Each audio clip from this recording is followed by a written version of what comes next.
ദൈവവചനത്തിൽ നിന്ന് ശ്രവിക്കുന്ന എല്ലാ പ്രിയപ്പെട്ടവരെ ഓർത്ത് പ്രാർത്ഥിക്കുന്നു. കർത്താവ്, അങ്ങയുടെ വരവിനായി കർത്താവെ ഞങ്ങൾ ഓരോരുത്തരെ ഒരുങ്ങുവാൻ, ഞങ്ങൾ ഓരോരുത്തരും ഒരുക്കപ്പെട്ടവരായി തീരുവാൻ തക്കവണ്ണം അങ്ങയുടെ വചനത്താൽ ഞങ്ങളെ ഒരുക്കേണ്ടതിനായി പ്രാർത്ഥിക്കുന്നു. പരിശുദ്ധ പിതാവെ, ഞങ്ങളെ സഹായിക്കണമേ അപ്പാ. അങ്ങയുടെ തിരുരക്തത്താൽ ഞങ്ങളെ കർത്താവെ കഴുകി ശുദ്ധീകരിച്ചപ്പോൾ കർത്താവെ ഞങ്ങൾ നിത്യമായി സ്നേഹിച്ച പിതാവിന്റെ സ്നേഹം ഞങ്ങളുടെ ഹൃദയത്തിൽ പരിശുദ്ധാത്മാവങ്ങ് വെളിപ്പെടുത്തി. കർത്താവെ നന്ദി കർത്താവ്. ഇന്ന് പകൽ നേരം വീണ്ടും ഒരു ദിവസം കൂടെ എൻ്റെ കർത്താവിന്റെ മാറ്റമില്ലാത്ത വചനത്തിലേക്ക് അടുത്തു വരുവാൻ തക്കവണ്ണം സ്വർഗം ഞങ്ങൾ ഓരോരുത്തരെയും ബലപ്പെടുത്തുന്നതിനായി സ്തോത്രം ചെയ്യുന്നു. കർത്താവെ, ഞങ്ങൾ ലോകത്തിൽ കൈവിടപ്പെട്ടു പോകുവാൻ, കർത്താവ് ലോകത്തിൽ നഷ്ടമാകുവാൻ കർത്താവ് ഞങ്ങളെ ഇടയാകരുത്. കർത്താവ്, ഞങ്ങളെ ഈ ദിവസങ്ങളിൽ കർത്താവ് ശക്തമായി സ്വർഗം പണിത് എഴുന്നേൽപ്പിക്കണമേ എന്ന് പ്രാർത്ഥിക്കുന്നു. കർത്താവെ, നീ ആഗ്രഹിക്കുന്ന നിലവാരങ്ങളിൽ കർത്താവ് ഞങ്ങളെ നടത്തുന്നതിനായി സ്തോത്രം ചെയ്യുന്നു. പരിശുദ്ധാത്മാവെ, നിന്റെ ഗൈഡൻസ് അനുസരിച്ച് ഞങ്ങളുടെ ജീവിതത്തിലെ എല്ലാ വിഷയങ്ങളെയും സ്വർഗം കർത്താവ് നിയന്ത്രിക്കുന്നതിനായി സ്തോത്രം ചെയ്യുന്നു. കർത്താവെ, പരിപാലിക്കുന്ന വിധങ്ങൾക്കായി, കരുതുന്ന വിധങ്ങൾക്കായി സ്തോത്രം, നിലനിർത്തുന്ന വിധങ്ങൾക്കായി സ്തോത്രം. യേശു ക്രിസ്തുവിന്റെ നാമത്തിൽ തന്നെ ആമേൻ. ദൈവനാമത്തിന് മഹത്വം ഉണ്ടാകട്ടെ. ഇന്ന് പകൽ നേരം വീണ്ടും കർത്താവിന്റെ സന്നിധിയിലേക്ക് അടുത്ത് വരുവാൻ കർത്താവ് സഹായിക്കുന്നതിന് ഓർത്ത് ദൈവത്തെ മഹത്വപ്പെടുത്തുന്നു. സ്തോത്രം. കഴിഞ്ഞ വെള്ളിയാഴ്ച നമ്മൾ വളരെ വ്യത്യസ്തമായ വിഷയങ്ങൾ, ഒരു കുടുംബത്തിന്റെ നടുവിൽ അല്ലേ എങ്ങനെയാണ് ക്രൂശ് വെളിപ്പെടുത്തേണ്ടത് എന്നുള്ള വിഷയമാണ് നമ്മൾ വെള്ളിയാഴ്ച നമ്മൾ ചിന്തിക്കുവാൻ ഇടയായി തീർന്നത്. വളരെ അനുഗ്രഹിക്കപ്പെട്ട വിഷയമാണ്. കാരണം ക്രൂശ് വെളിപ്പെടുത്തുവാൻ കർത്താവിൻ്റെ വചനത്തിന് കുടുംബജീവിതത്തിൽ വ്യക്തികളുടെ ഇടയിൽ പ്രാധാന്യം കൊടുക്കുമ്പോഴാണ് യഥാർത്ഥത്തിൽ ക്രൂശിൻ്റെ അനുഭവത്തിലേക്ക് വരുന്നത് എന്ന വിഷയം നമ്മൾ കഴിഞ്ഞ വെള്ളിയാഴ്ച കേൾക്കുവാൻ ഇടയായി തീർന്നു. ഇന്ന് പകൽ നേരം ദൈവത്തിൻ്റെ ആത്മാവിൻ്റെ ഹൃദയത്തോട് ഇടപെട്ട ചില ഭാഗങ്ങളിലേക്ക് നമ്മൾക്ക് ഇന്ന് പകൽ നേരവും നമ്മുടെ ശ്രദ്ധ തിരിക്കുവാനായിട്ട് ഇടയാകട്ടെ. നമ്മുടെ ശ്രദ്ധ ലൂക്കോസ് എഴുതിയ സുവിശേഷം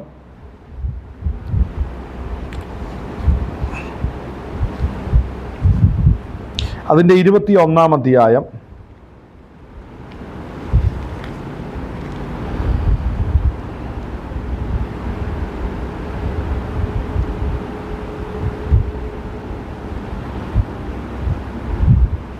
അതിൻ്റെ 17-ാം വാക്യം വായിക്കുന്നത് ഇങ്ങനെയാണ്: എൻ്റെ നാമനിമിത്തം എല്ലാവരും നിങ്ങളെ പകയ്ക്കും. അടുത്തത്, നിങ്ങളുടെ തലയിലെ ഒരു രോമം പോലും നശിച്ചു പോകുകയില്ല താനും, നിങ്ങൾ ക്ഷമ കൊണ്ട് നിങ്ങളുടെ പ്രാണനെ നേടും. ആമേൻ. കരങ്ങൾ ദൈവത്തെ ഒന്ന് മഹത്വപ്പെടുത്തിയാട്ടെ. ഹല്ലേലൂയ. നമ്മൾ വെള്ളിയാഴ്ചയും നമ്മൾ ചിന്തിച്ചതുമായിട്ട് വളരെ സാമ്യമുള്ളൊരു വിഷയമാണെങ്കിലും ഇന്ന് പകൽ നേരം നമ്മൾ ചിന്തിക്കുന്നത് മറ്റൊരു വിഷയമാണ്. ഹല്ലേലൂയ. നമ്മൾ വായിച്ച 21-ാം അധ്യായം എന്ന് പറയുന്നത് കർത്താവായ യേശു ക്രിസ്തുവിൻ്റെ ഒലിവുമല പ്രഭാഷണമാണ്. നമ്മൾ അതിൽ നിന്നുള്ള ഒരു വാക്യമാണ് നമ്മൾ എടുത്തത്. കർത്താവായ യേശു ക്രിസ്തുവിന്റെ മടങ്ങിവരവിനെ കുറിച്ച് ശിഷ്യന്മാർ കർത്താവിനോട് ചോദിക്കുമ്പോൾ കർത്താവായ യേശു ക്രിസ്തു ശിഷ്യന്മാരോട് പറയുന്ന ഭാഗത്തിൽ നിന്നാണ് നമ്മൾ ഇപ്പോൾ ഇത് വായിച്ചു കേട്ടത്. ആമേൻ. നമ്മൾ അതിന്റെ ഇച്ചിരി കൂടെ വ്യക്തമായ ഒരു കാര്യം ആണെങ്കിൽ മത്തായി സുവിശേഷം 24-ാം അധ്യായത്തിലേക്ക് നമ്മൾ ചെല്ലുമ്പോൾ കർത്താവായ യേശു ക്രിസ്തുവിന്റെ മടങ്ങിവരവിന് അതിൻ്റെ കാലങ്ങളും സാഹചര്യങ്ങളും വളരെ അതിക്രമിച്ചിരിക്കുമ്പോൾ നമ്മളിത് വളരെ ശ്രദ്ധയോടെ പഠിക്കേണ്ട ഒരു ഭാഗമാണ്. നമ്മളത് പഠിക്കുന്ന സമയത്ത് നമ്മൾ അതിൻ്റെ മത്തായി സുവിശേഷം 24-ാം അധ്യായം അതിൻ്റെ 37 മുതൽ നമ്മളൊന്ന് വായിക്കുമ്പോൾ, മത്തായി സുവിശേഷം 24-ന്റെ 37 മുതൽ വായിക്കുമ്പോൾ അവിടെ വളരെ ശക്തമായി കർത്താവായ യേശു ക്രിസ്തുവിന്റെ വായിൽ നിന്ന് വന്ന വചനത്തിൽ നിന്ന് ലേഖനായ മത്തായി ചില കാര്യങ്ങൾ അവിടെ രേഖപ്പെടുത്തുന്നുണ്ട്. നമുക്കൊന്ന് വായിക്കാം, ഒന്ന് അറിയാം, ഒന്ന് വായിച്ചാട്ടെ. ആമേൻ. ഇവിടെ ശ്രദ്ധിക്കണം, വളരെ ശ്രദ്ധിക്കേണ്ട ഒരു കാര്യമാണ്. രക്ഷിക്കപ്പെട്ട് ദൈവകൃപയിലേക്ക് വന്നിരിക്കുന്ന ഒരു ദൈവവൈതലിനെ സംബന്ധിച്ച് ആ വ്യക്തിയുടെ നിത്യതയെക്കുറിച്ച് സ്വർഗത്തിലെ ദൈവത്തിനൊരു പദ്ധതിയുണ്ട്. ആ വ്യക്തിയെ നേടുവാൻ വേണ്ടി ആ വ്യക്തിക്ക് ജീവന്റെ വചനം സ്വർഗത്തിലെ ദൈവം കൊടുക്കുമ്പോൾ ഇതിനു മുമ്പ് ഭൂമിയിൽ നടന്ന ചരിത്രത്തിന്റെ ഓരോ ഇതളുകളിലും എവിടെയാണ് ഒരു വ്യക്തിയെ വീണ്ടെടുക്കുന്ന പ്രക്രിയ നടക്കുന്നത്, ഇതിനു മുമ്പ് എപ്പോഴാണ് ദൈവത്തിന്റെ ക്രോധം ഭൂമിയുടെ മേൽ വെളിപ്പെട്ടത് എന്നുള്ള വിഷയങ്ങളെല്ലാം നമ്മൾ വളരെ ശ്രദ്ധയോടെ പഠിക്കേണ്ടതാണ്. നമ്മൾ ഈ ഭാഗം നമ്മൾ വായിക്കുമ്പോൾ നമ്മൾ അവിടെ കാണുന്ന നോഹയുടെ ചരിത്രത്തെ കുറിച്ചാണ്. നമ്മൾ പലപ്പോഴും ഈ വിഷയം എടുത്തിട്ടുണ്ടെങ്കിൽ ഇന്ന് മറ്റൊരു ഡയറക്ഷനിലാണ് പോകുന്നത്. നോഹയുടെ ചരിത്രം നമ്മൾ കാണുമ്പോൾ നമുക്കറിയാം, ഉൽപ്പത്തി പുസ്തകത്തിൽ മനുഷ്യനെ ദൈവം സൃഷ്ടിച്ചതിന് ശേഷം അവരെ തോട്ടത്തിലാക്കി. തോട്ടത്തിൽ നിന്ന് പുറത്തു പോകുവാൻ അവർ പാപം ചെയ്തു. പാപം ചെയ്യപ്പെട്ട അവരെ തോട്ടത്തിൽ നിന്ന് പുറത്താക്കി ശാപത്തിന് ഏൽപ്പിക്കപ്പെട്ടു. അതിനുശേഷം സ്തോത്രം ആദിമ പിതാക്കന്മാർ പാട്രിയാർക്സ് ഓരോരുത്തരും ജീവിച്ചിരുന്നു. അവർ ഓരോരുത്തരെ കുറിച്ചും ദൈവത്തിന് ഓരോ പദ്ധതി ഉണ്ടായിരുന്നു. എന്നാൽ നോഹയുടെ കാലം വന്നപ്പോഴത്തേനും മനുഷ്യന്റെ പാപം വളരെ വർദ്ധിച്ചു. ഒരിക്കലും മുമ്പോട്ട് പോകുവാൻ കഴിയാത്ത നിലവാരത്തിലേക്ക് കുടുംബജീവിതത്തിന്റെ വ്യവസ്ഥകൾ തകർന്നു. വ്യക്തമായിട്ട് മനസ്സിലാവേണ്ട ഒരു കാര്യമാണ്. സ്വന്തം ആ കാലഘട്ടത്തിൽ മനുഷ്യർക്ക് മാത്രം സ്ത്രീയും പുരുഷനും സ്ത്രീക്കും മാത്രമായി ദൈവം നിയോഗിച്ച കൽപ്പിച്ചാക്കിയ വിവാഹ ജീവിതം എന്ന വ്യവസ്ഥയിലേക്ക് സാത്താൻ അതിൻ്റെ അകത്ത് കടന്നു കയറുന്ന രംഗമാണ് കണ്ടത്. സാത്താൻ, ആത്മാവാകുന്ന സാത്താൻ അവിടെ കടന്നു കയറി. പിന്നത്തേതിൽ സാത്താൻ പല വിധത്തിൽ മനുഷ്യരെ ദൈവം കൽപ്പിച്ചാക്കിയിരിക്കുന്ന തോട്ടത്തിൽ നിന്ന് പുറത്താക്കപ്പെട്ടു. അതുപോലെ തന്നെ അവരുടെ കുടുംബജീവിതത്തിന്റെ വ്യവസ്ഥകൾ മാറി. സ്ത്രീകൾ സൗന്ദര്യമുള്ളവരെന്ന് കണ്ടിട്ട് അവരുമായിട്ട് ദൂതഗണങ്ങൾ അവരുമായിട്ട് ഇടപഴകി. അവരിൽ നിന്നും മല്ലന്മാർ ജനിച്ചു. അതുപോലെ പലവിധമായിട്ടുള്ള കാര്യങ്ങൾ ആ നാളുകളിൽ സംഭവിച്ചു. മൃഗങ്ങളോടും മനുഷ്യരോടൊക്കെ വളരെ ക്രൂരമായ നിലവാരം ആ കാലഘട്ടത്തിൽ വന്നപ്പോൾ മനുഷ്യന്റെ പാപം വർദ്ധിച്ചു. മനുഷ്യനെ കൊല്ലുന്നതിലൊട്ടും മടിയില്ലാത്തൊരു കാലഘട്ടം കണ്ടു തുടങ്ങി. അപ്പോൾ കുടുംബജീവിതം തകർന്ന കാലഘട്ടം, അതുപോലെ രക്തം ചൊരിയുന്നതിന് മടിയില്ലാത്തൊരു കാലഘട്ടം അത് വളരെ വർദ്ധിച്ചു. മനുഷ്യന്റെ നിലവിളി സ്വർഗത്തോളം എത്തിക്കഴിഞ്ഞപ്പോൾ ദൈവം ആ പദ്ധതിക്ക് വേണ്ടി തിരശീല വലിച്ചിടുവാൻ സ്വർഗത്തിലെ ദൈവം പദ്ധതി ഇട്ടു. അപ്പോൾ ഭൂമിയിൽ ഈ രണ്ട് കാര്യങ്ങൾക്ക് കുടുംബജീവിതം തകർക്കുക, അടുത്തത് രക്തം ചൊരിയിക്കുന്നതിൽ മടിയില്ലാത്തൊരു കാലഘട്ടം വരിക. ഇത് രണ്ടും കൂടെ ഒരുമിച്ച് സമ്മേളിച്ചു കഴിഞ്ഞാൽ മനസ്സിലാക്കണം, ദൈവം പിന്നെ മുമ്പോട്ട് ഒരു കാര്യപദ്ധതിയിൽ കൊണ്ടുപോകാൻ സ്വർഗത്തിലെ ദൈവം പദ്ധതി ഇടുന്നില്ല. അടുത്തത് മനസ്സിലാക്കണം, ദൈവത്തിന്റെ പദ്ധതിയിൽ ഇരിക്കുന്ന നോഹേനെയും അവന്റെ കുടുംബത്തെയും രക്ഷിക്കാനാണ് കർത്താവ് അടുത്ത പ്രോജക്റ്റ് ഒരുക്കുന്നതെന്ന് മനസ്സിലാക്കണം. ഒരു കുടുംബങ്ങളെ നശിപ്പിച്ചു കളയുമ്പോൾ ദൈവം അതിൻ്റെ അകത്ത് ഒരു കുടുംബത്തെ തെരഞ്ഞെടുത്ത് ഉറപ്പിക്കുന്ന രംഗമാണ് നമ്മളിവിടെ കാണുന്നത്. അപ്പൊ അങ്ങനെ അനേക കുടുംബങ്ങൾ തകരപ്പെടുന്നതിന്റെ നടുവിൽ ക്രിസ്തു വസിക്കുന്ന കുടുംബങ്ങളെ ഈ നാളുകളിൽ സ്വർഗത്തിലെ ദൈവം സൂക്ഷിക്കുന്നുണ്ട്. വളരെ ശ്രദ്ധിക്കണം. കർത്താവായ യേശു ക്രിസ്തു ഇന്ന് പകൽ വേളയിലും നമ്മൾ ഇവിടെ ദൈവസന്നിധിയിൽ പ്രാർത്ഥനയിലും ആരാധനയിലും ആയിരിക്കുമ്പോൾ തന്നെ കണ്ണുനീരിലും ഭാരത്തിലുമായിരിക്കുന്ന കുടുംബങ്ങളെ ക്രിസ്തു യേശുവിന് ഇടമുള്ള ക്രൂശ് വഹിക്കുന്ന, ക്രൂശ് അനുവദിക്കുന്ന കുടുംബങ്ങളെ തീർച്ചയായും കർത്താവ് പെട്ടകത്തിൽ സൂക്ഷിച്ചതുപോലെ സൂക്ഷിക്കുന്ന ഒരു കാലഘട്ടമാണ് നമ്മൾ ഇപ്പോൾ നേരിട്ടുകൊണ്ടിരിക്കുന്നത്. കരങ്ങൾ ദൈവത്തോട് മഹത്വപ്പെടുത്തിയാട്ടെ. ഹല്ലേലൂയ. അപ്പോൾ മനസ്സിലാക്കണം, കർത്താവിന്റെ പദ്ധതി ലോകം അങ്ങനെ തെരഞ്ഞെടുക്കപ്പെട്ട കുടുംബങ്ങളിൽ കയറാതെ ഇരിക്കുന്നതാണ് ദൈവത്തിന്റെ പദ്ധതി എന്ന് പറയുന്നത്. ഇന്ന് മനസ്സിലാക്കണം, ഓരോ വ്യക്തികളും ഓരോ സഭയാണ്. ഓരോ വ്യക്തിയും കർത്താവിന്റെ രക്തത്താൽ വീണ്ടെടുക്കപ്പെട്ടവരാണ്. അവരെ സൂക്ഷിക്കേണ്ട ഉത്തരവാദിത്വം സ്വർഗത്തിലെ ദൈവത്തിനാണ്. അങ്ങനെ രക്ഷിക്കപ്പെട്ട ഓരോ വ്യക്തിയെയും സൂക്ഷിക്കുമ്പോൾ അല്ലെങ്കിൽ വാഴ്ച കാത്തുകൊള്ളാതെ പോകുന്ന ദൂതഗണങ്ങളുടെ സ്വഭാവമുള്ള മനുഷ്യർ ദൈവകൃപ വിട്ട് പിന്മാറുമ്പോഴും നോഹയെ പോലെ തന്നെ മേൽ ഏൽപ്പിച്ചിരിക്കുന്ന ദൗത്യം നിർവഹിക്കാൻ വേണ്ടി പെട്ടകം ഒരുക്കുകയും ചെയ്യുന്ന ഭക്തന്മാരെ സ്വർഗം അതിൽ നിന്ന് വിടുവിക്കുകയും ചെയ്യും. അപ്പോൾ ഇന്ന് പകൽനേരം ശ്രദ്ധിക്കണം, യേശു ക്രിസ്തുവിന്റെ മടങ്ങി വരവിന് മുമ്പ് ഇത് രണ്ടും സംഭവിച്ചുകൊണ്ടായിരിക്കുന്നു. കുടുംബങ്ങൾ വളരെയേറെ തകരുകയാണ്, അല്ലേ? കുടുംബത്തിന്റെ വ്യവസ്ഥകൾ തകർന്നുകൊണ്ടാണ് ഇരിക്കുന്നത്. ഒരിക്കലും കുടുംബത്തിന്റെ വ്യവസ്ഥ നിലനിൽക്കുവാൻ കഴിയാത്ത നിലവാരത്തിൽ തകർച്ചയിലേക്ക് എത്തുമ്പോൾ മനസ്സിലാക്കണം, കർത്താവിന്റെ ഇടപെടൽ വളരെ സമീപമായിരിക്കുകയാണ്. ആളുകൾ നമ്മൾ വളരെ ശ്രദ്ധിക്കേണ്ട ഒരു കാര്യമാണ്. കുടുംബങ്ങളെ തകർക്കുന്നു. ഇന്ന് മനസ്സിലാക്കാൻ ഡൈവോഴ്സുകൾ വളരെ വർദ്ധിക്കുകയാണ്. അതുപോലെ തന്നെ കുടുംബത്തിന്റെ അകത്ത് കുഞ്ഞുങ്ങളുടെ ഇടയിൽ കൊലപാതകങ്ങൾ വളരെ വർദ്ധിക്കുകയാണ്. ഭർത്താവ് ഭാര്യയെ കൊല്ലുന്നു, ഭാര്യ ഭർത്താവിനെ കൊല്ലുന്നു, ഭാര്യ അപ്പനും അമ്മയും കുഞ്ഞുങ്ങളെ കൊല്ലുന്നു, കുഞ്ഞുങ്ങൾ അമ്മയപ്പന്മാരെ കൊല്ലിക്കുന്നു. ഇതെല്ലാം സംഭവിക്കുമ്പോൾ നമ്മൾ മനസ്സിലാക്കിക്കോളും, അല്ലെങ്കിൽ കർത്താവായ യേശു ക്രിസ്തുവിന്റെ വരവ് വാതിക്കൽ തന്നെയാണ് ആയിരിക്കുന്നത്. അത് സമീപത്ത് തന്നെയാണ് ആയിരിക്കുന്നത്. ഇത് അധികം ദീർഘിക്കാതെ വണ്ണം ദൈവത്തിന്റെ പ്രവർത്തനത്തിന്റെ നടുവിൽ വെളിപ്പെടും. അപ്പോൾ നോഹയുടെ കാലഘട്ടത്തിന് വളരെ പ്രസക്തിയുണ്ട്. നമ്മൾ ഇന്ന് തിരിച്ചറിയണം, സഭകൾ തിരിച്ചറിയണം, നോഹയുടെ കാലഘട്ടത്തിന് പ്രസക്തിയുണ്ട്. ഇന്നും ആ കാലഘട്ടത്തിൽ നമ്മൾ ആയിരിക്കുകയാണ്. ഹല്ലേലൂയ. സ്വതം വായിച്ചാട്ടെ, ആ ഭാഗം ഒന്ന് വായിച്ചാട്ടെ. ഹല്ലേലൂയ. സ്വതം വായിച്ചാട്ടെ. 36 കൂടെ ഒന്ന് കൂട്ടി വായിച്ചേ. ആ നാളും നാഴികയും സംബന്ധിച്ചോ എന്റെ പിതാവ് മാത്രമല്ലാതെ ആരും പുത്രനും കൂടെ അറിയുന്നില്ലെന്ന് യേശു ക്രിസ്തു ആരോട് പറയുകയാണ്? ശിഷ്യന്മാരോട് പറയുകയാണ്. പിതാവ് മാത്രം അറിയുന്ന ഒരു നാഴികയിലേക്ക് ശിഷ്യന്മാര് കടന്നു, ലോകം കടന്നു ചെല്ലും. സ്വതന്ത്രം പിതാവ് മാത്രം അറിയുന്ന ഒരു സമയത്തിലേക്ക് കാര്യങ്ങളെല്ലാം ഒരുക്കപ്പെടും. പക്ഷേ കർത്താവായ യേശു ക്രിസ്തു ശിഷ്യഗണങ്ങളെ പഠിപ്പിക്കുമ്പോൾ അവിടെ മനസ്സിലാകുന്ന കാലം നോഹയുടെ കാലഘട്ടത്തെ കാണിച്ചുകൊണ്ടാണെന്ന് ഓർക്കണം. സ്വതന്ത്രം ആളുകൾ അവസാന കാലഘട്ടത്തെ ആളുകൾ സ്വർഗത്തിലെ ദൈവം ജനത്തെ പഠിപ്പിക്കുന്നത് അവസാന കാലഘട്ടത്തെ നോഹയുടെ കാലഘട്ടവുമായിട്ട് ബന്ധപ്പെടുത്തുകയാണ്. അതായത് വെള്ളം എപ്പോൾ വരും, ഇച്ചിരി വ്യക്തമായിട്ട് പറഞ്ഞാൽ ഉയരത്തിൽ നിന്നും മഴ എപ്പോൾ പെയ്യും, ആഴിയുടെ ഉറവുകൾ എപ്പോൾ തുറക്കും, ആർക്കും അറിയത്തില്ല. അത് സ്വർഗത്തിലെ പിതാവിന് മാത്രമേ അറിയത്തുള്ളൂ. അപ്പോൾ മനസ്സിലാക്കണം, അതിലേക്ക് നമ്മൾ അടുത്തു വരുമ്പോൾ നോഹയുടെ കാലഘട്ടത്തെ സൂക്ഷ്മമായി ക്രിസ്തു പഠിപ്പിക്കുകയാണ് ഇവിടെ ചെയ്യുന്നത്. വായിച്ചേ. അടുത്തതാ. നോഹയുടെ കാലം പോലെ തന്നെ മനുഷ്യപുത്രന്റെ വരവുമാകും. ജലപ്രളയത്തിന് മുമ്പുള്ള കാലത്ത് നോഹ പെട്ടകത്തിൽ കയറിയ നാൾ വരെ അവർ തിന്നും കുടിച്ചും വിവാഹം കഴിച്ചും വിവാഹത്തിന് കൊടുത്തു പോന്നു. ഇവിടെ ശ്രദ്ധിക്കേണ്ട ഒരു കാര്യമാണ്. ഈ നോഹയുടെ കുടുംബത്തെ കുറിച്ചാണ് പറഞ്ഞിരിക്കുന്നതെങ്കിൽ ശ്രദ്ധിക്കേണ്ട ഒരു കാര്യമുണ്ട്. ഈ കാലഘട്ടത്തിൽ തന്നെ, നോഹയുടെ ആ കാലഘട്ടത്തിൽ തന്നെ സ്ത്രീകൾ, മനുഷ്യന്റെ പുത്രിമാർ സൗന്ദര്യമുള്ളവരെന്ന് കണ്ടിട്ട് ദൈവത്തിന്റെ ദൂതന്മാർ ഇറങ്ങി വന്ന് അവരോട്ട് വിവാഹം കഴിക്കുന്ന കാലഘട്ടം അത്. മനസ്സിലായോ? ദൈവം വെച്ചിരിക്കുന്ന വ്യവസ്ഥ വിട്ട വിവാഹങ്ങൾ അവിടെ, എന്റെ ഭാഷയെ പറഞ്ഞ നോഹയുടെ വീടിന്റെ അടുത്തെല്ലാം അങ്ങനെയുള്ള വിവാഹങ്ങളും കൂടിവരവുകളെല്ലാം നടന്നുകൊണ്ടിരിക്കുകയാണ്.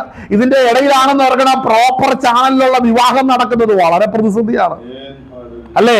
ഇന്ന് ആളുകൾ ആണിനെ കെട്ടാം, പെണ്ണിനെ കെട്ടാം, അല്ലെ? പ്രായ വ്യത്യാസമില്ലാതെ ആർക്കും ആരെയും വിവാഹം ചെയ്യാം. ഇന്നാളൊരിക്കൽ കേട്ടു, സ്വന്തം അപ്പൻ മകളെ വിവാഹം ചെയ്ത് കേട്ടു, സ്വന്തം അമ്മ മകനെ വിവാഹം ചെയ്ത് കേട്ടു.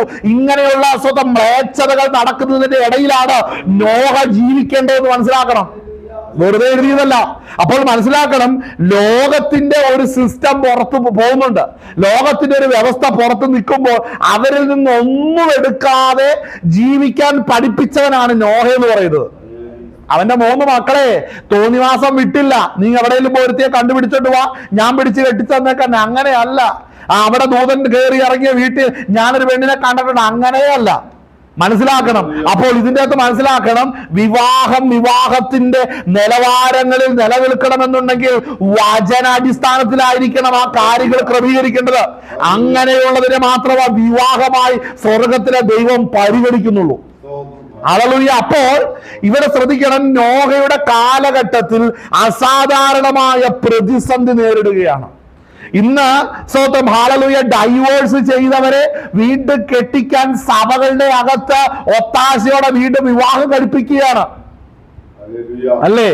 ചതിച്ച് വിവാഹം നടത്തിക്കൊണ്ടിരിക്കുന്നു. പലവിധ വഞ്ചന നടത്തിക്കൊണ്ടിരിക്കുന്നു. 1, 2, 3 കെട്ടി ഇതൊക്കെ വേറെ വന്ന് കെട്ടാൻ വരുമ്പോ അതിന്റെ മുമ്പിലൊക്കെ തല കുനിച്ചു കൊടുക്കേണ്ട അവസ്ഥയിലേക്ക് ഇന്ന് പല അവസ്ഥകളാണ് വരുന്നത്. കേരളത്തിൽ പെന്തക്കോസ് സഭകൾക്കൊരു നിയമം, അമേരിക്കയിൽ പെന്തക്കോസ് സഭയ്ക്കൊരു നിയമം. അല്ലെ? ഇവിടെ സ്വർണ്ണ വിടരുത്, അവിടെ ചെല്ലുമ്പോ സ്വർണ്ണ വിട്ടോ, അവിടുത്തെ കൾച്ചർ അങ്ങനെ. ഇങ്ങനെ 2 തോണിയിൽ കാല് വെക്കുന്ന ഒരു കാലഘട്ടത്തിലാണ് നോഹ ജീവിച്ചിരുന്നത്. മനസ്സിലാകുന്നുണ്ടോ? അപ്പോൾ ഇതിന്റെ നടുവിൽ കർത്താവിന് വേണ്ടി നിൽക്കാൻ പ്ലാനുള്ളവനെയാണ് കർത്താവ് മാറ്റി നിർത്തുന്നത്. കർത്താവിന് വേണ്ടി നിൽക്കാൻ പ്ലാനുള്ളവനെ, കർത്താവിന് വേണ്ടി നിൽക്കാൻ മനസ്സുണ്ടെങ്കിൽ മാത്രമാ ദൈവമഹത്വം നിങ്ങളുടെ ജീവിതത്തിൽ വെളിപ്പെടുത്തുള്ളൂ. വെറുതെ വില കൊടുക്കുന്നവന്റെ ഭവനത്തിലാ ദൈവമഹത്വം വെളിപ്പെടുകയുള്ളൂ. അപ്പോൾ നോഹ അങ്ങനെ കുടുംബം ഒരുക്കുവാൻ ദൈവത്തിന്റെ ആത്മാവിന്റെ ആലോചന അനുസരിച്ച് അവിടെ ഒരുക്കുവാൻ ഇടയായി തീർന്നു. അല്ലെ? അവിടെ വായിക്കുന്ന എങ്ങനെയാണ്?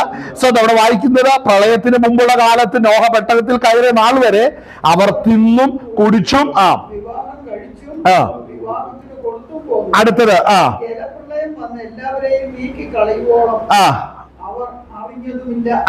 അറിഞ്ഞതുമില്ല. മനസ്സിലാക്കണം, ഇതാ പുറത്ത് നടന്നുകൊണ്ടിരിക്കും. ഇപ്പോൾ മനസ്സിലാക്കണം, ചിലരെ കർത്താവിന്റെ വരവ് അറിയിക്കാതിരിക്കുക എന്നുള്ളത് ദൈവത്തിന്റെ ഒരു പദ്ധതിയാണ്. ഞാൻ ഈ വിഷയത്തെ കുറിച്ച് ഇനി പറയാൻ പോകുന്നത്.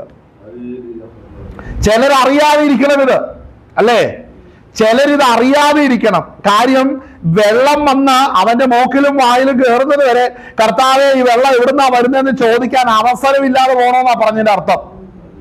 അതായത് സംഭവിക്കുന്നതൊക്കെ എന്താണെന്ന് പരിശോധിക്കുവാൻ, തിരിഞ്ഞു ചിന്തിക്കുവാനായിട്ട് ബുദ്ധി ഉദിക്കുന്നതിന് മുമ്പേ നാശം നിന്നെ വിഴുങ്ങണമെന്ന്, അതല്ലേ പറഞ്ഞതിനർത്ഥം. ആളെ വായിച്ചേ. നാൾ വരെ അവർ തിന്നും കുടിച്ചും വിവാഹം കഴിച്ചും വിവാഹത്തിന് കൊടുത്തും പോന്നു.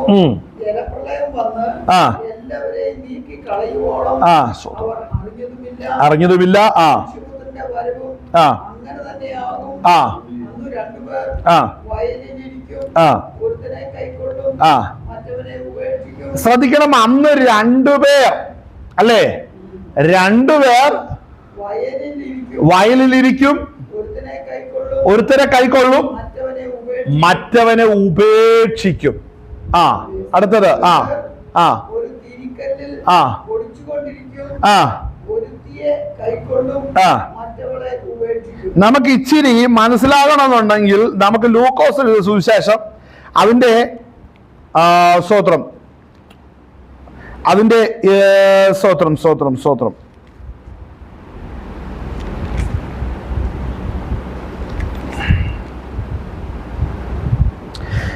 17-ാം അധ്യായം, ലൂക്കോസ് സുവിശേഷം 17-ാം അധ്യായം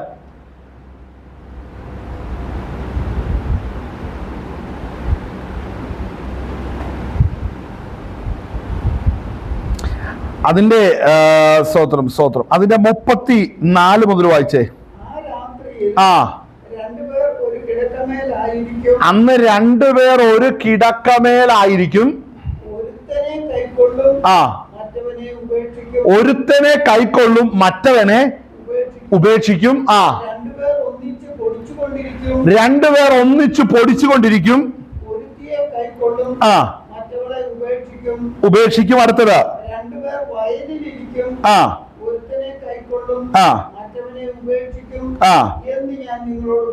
ഇവിടെ എന്ത് മനസ്സിലായി? കർത്താവായ യേശുക്രിസ്തുവിന്റെ മടങ്ങി വരവിന്റെ ആ സമയത്ത് ലോകത്തെല്ലായിടത്തുമുള്ള തെരഞ്ഞെടുക്കപ്പെട്ടവർ എടുക്കപ്പെടുന്നതിന്റെ ലക്ഷണമാണ് ഇവിടെ കാണിക്കുന്നത്. ആ സംഭവമാണ് ഇവിടെ കാണിക്കുന്നത്. ശ്രദ്ധിക്കേണ്ട ഒരു കാര്യമുണ്ട്. ആ ഭാഗം നമ്മൾ ഒന്നും കൂടെ വായിക്കുമ്പോൾ സ്തോത്രം, ആ രാത്രിയിൽ രണ്ടുപേർ ഒരു കിടക്കയിൽ, അപ്പോൾ രാത്രിയുള്ള സ്ഥലത്ത്, ഇരുട്ടുള്ള സ്ഥലത്ത്, പ്രഭാതമല്ല മധ്യാഹ്നമല്ല അർദ്ധരാത്രി, രാത്രി ആയിരിക്കുന്ന ഒരു ദേശത്ത് ഉറങ്ങുന്നവരിൽ ഒരുവനെ എടുക്കുകയാണ്. അപ്പോൾ തന്നെ അതേ ടൈമിൽ തന്നെ ലോകത്തിന്റെ ഭൂമിയുടെ മറ്റൊരു ഭാഗത്ത് എന്ത് സംഭവിക്കുക? അവിടെ വായിക്കുന്ന എങ്ങനെ? രണ്ടുപേർ ഒന്നിച്ചു പൊടിച്ചുകൊണ്ടിരിക്കും, അല്ലേ? ഒരുത്തിയെ കൈകൊള്ളും, മറ്റവളെ ഉപേക്ഷിക്കും. അടുത്ത എന്താ വായിക്കുന്ന? അടുത്ത് വായിക്കുന്ന